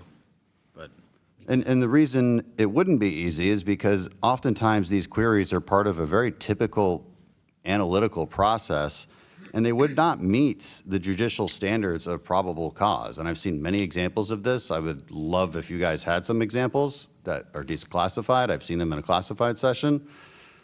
So I guess my point is, and now that we've debunked these myths, is you put that warrant process on a simple query, you're taking away our analysts' ability to connect the dots from the outside actors, which we can collect on. They have no constitutional protections. But you're removing our ability to connect them with the inside actors, which is kind of where it matters. It's like giving up when you're right at the goal line. That makes zero sense to do, and that's exactly what this would do. I've already heard Director Ratcliffe's answer on this, but 18 months clean reauthorization, does that, I don't know where that number came from, but would you rather have it longer? as Director Ratcliffe said, I'd like 5 or 10 years. Okay, me too. We went over that really quickly and well. I yield back. Thank you. Mr. Hill. Thank you, Chairman. Thank you, panel, for being with us this morning. And let me start with Director Gabbard. You've heard from Mr. Stubbe, you've heard from Admiral Jackson, you've heard from Ms. Tenney, all this aspect of who we've encountered at our borders, north and south, and during the Biden administration with the open border that has been overly discussed today at length. There's this known and suspected terrorists, and I want to congratulate the Trump administration for getting, I think, 1,300 people identified out of the country under your 13 months, so congratulations on that. But for 3 years, in both classified and unclassified sessions here, I've raised this issue that we don't have the data and we don't track it in a fused way, meaning Border Patrol, TSA, FBI and follow-up, DOJ and prosecutions. And we don't really have that at our fingertips for oversight purposes. And I asked you at last year's Worldwide Threats, would you commit to helping us achieve, as the ODNI, that fused data? You agreed, but it was only 3 days ago I got that commitment from you in writing. So let me ask you again, can you help drive that process across the bureaucracy to get that regularly provided to the intelligence committees? Sir, thank you for the follow-up on that. We have continued to work to improve that consolidated use of systems that will better help us identify who is in our country, who are known or suspected terrorists, to include those who are members or leaders of cartels and gangs and drug traffickers. And we're continuing to pursue that, particularly with the Department of State and their screening and vetting practices, as well as the Department of Homeland Security's. I will say that there has been a drastic improvement in our own screening and vetting systems, and that coordination is occurring, but there are still some silos that need to be broken down. Also, in follow-up to the discussion today, I heard my friend from California, Mr. Barra, assert that President Trump's action in epic fury was unconstitutional. Do you think it was unconstitutional, the decision taken by the president? That's a legal question, sir, that I believe has been asked and answered by the White House counsel. But don't you think in Article 2, Power under the War Powers Act, the president has the right to defend American interest, allied interest? He does. And he can do that for 60 days? And did the president and you consult with the Gang of Eight in Congress before the president took military operations? My understanding is the Secretary of State fulfilled that responsibility. Yeah, I think that's clear. I don't recall President Obama, for example, declaring war for 7 months of operations in Libya. So I think there's a lot of hypocrisy here as we try to defend American interests. Mr. Klein asked you about and made a good comment, I thought, about, and he talked to Director Patel about this, on this issue of Winter Shield and doing a better job of coordinating offensive and defensive cyber here in the homeland.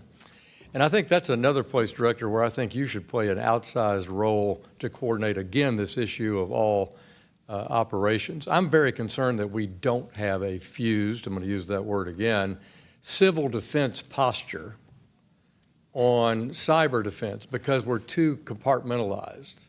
We're too siloed between who's with the military and not with the military, who's got classifications and who doesn't. Would you work with me on trying to design a way for our governors, our private sector, the FBI to work better on countering state actors in our private sector? Yes, sir. I would look forward to working with you on that. And we'll just comment, this would have to be done in conjunction with the Department of Homeland Security and CISA, given their statutory responsibilities. The integration and coordination with the private sector remains one of the biggest imperatives, but also in some cases challenges for folks who choose not to work with the U.S. government. I agree. I sit on the CISA, subcommittee here, and I'm very concerned about it. And I think our whole committee's been concerned about the assessment we have on offensive cyber, so we look forward to that. Finally, Director Ratcliffe, thanks for you being here, and it's wonderful to see you. Thanks for our decade of friendship. I want to say that I've traveled significantly with the chairman to Latin America, and I want to say your stations throughout the Western Hemisphere are doing an outstanding job. Would you say that we're back on track countering great power rivals in the Western Hemisphere? I would. Thank you for the compliments for the workforce that I'm privileged to lead. And I do think the President's policies in making the Western Hemisphere a priority are really clear. Obviously, the success of Operation Absolute Resolve. It's funny, Congressman, no one's talking about Venezuela because things are going so well in Venezuela. But it really shows the commitment that the President has to taking care of business for American interests in our own hemisphere. And it's not limited to Venezuela, it's throughout Central and South America. And I think that you'll continue to see continued progress with respect to that. Thank you, and I thank all of you for your service to your country, and I yield back.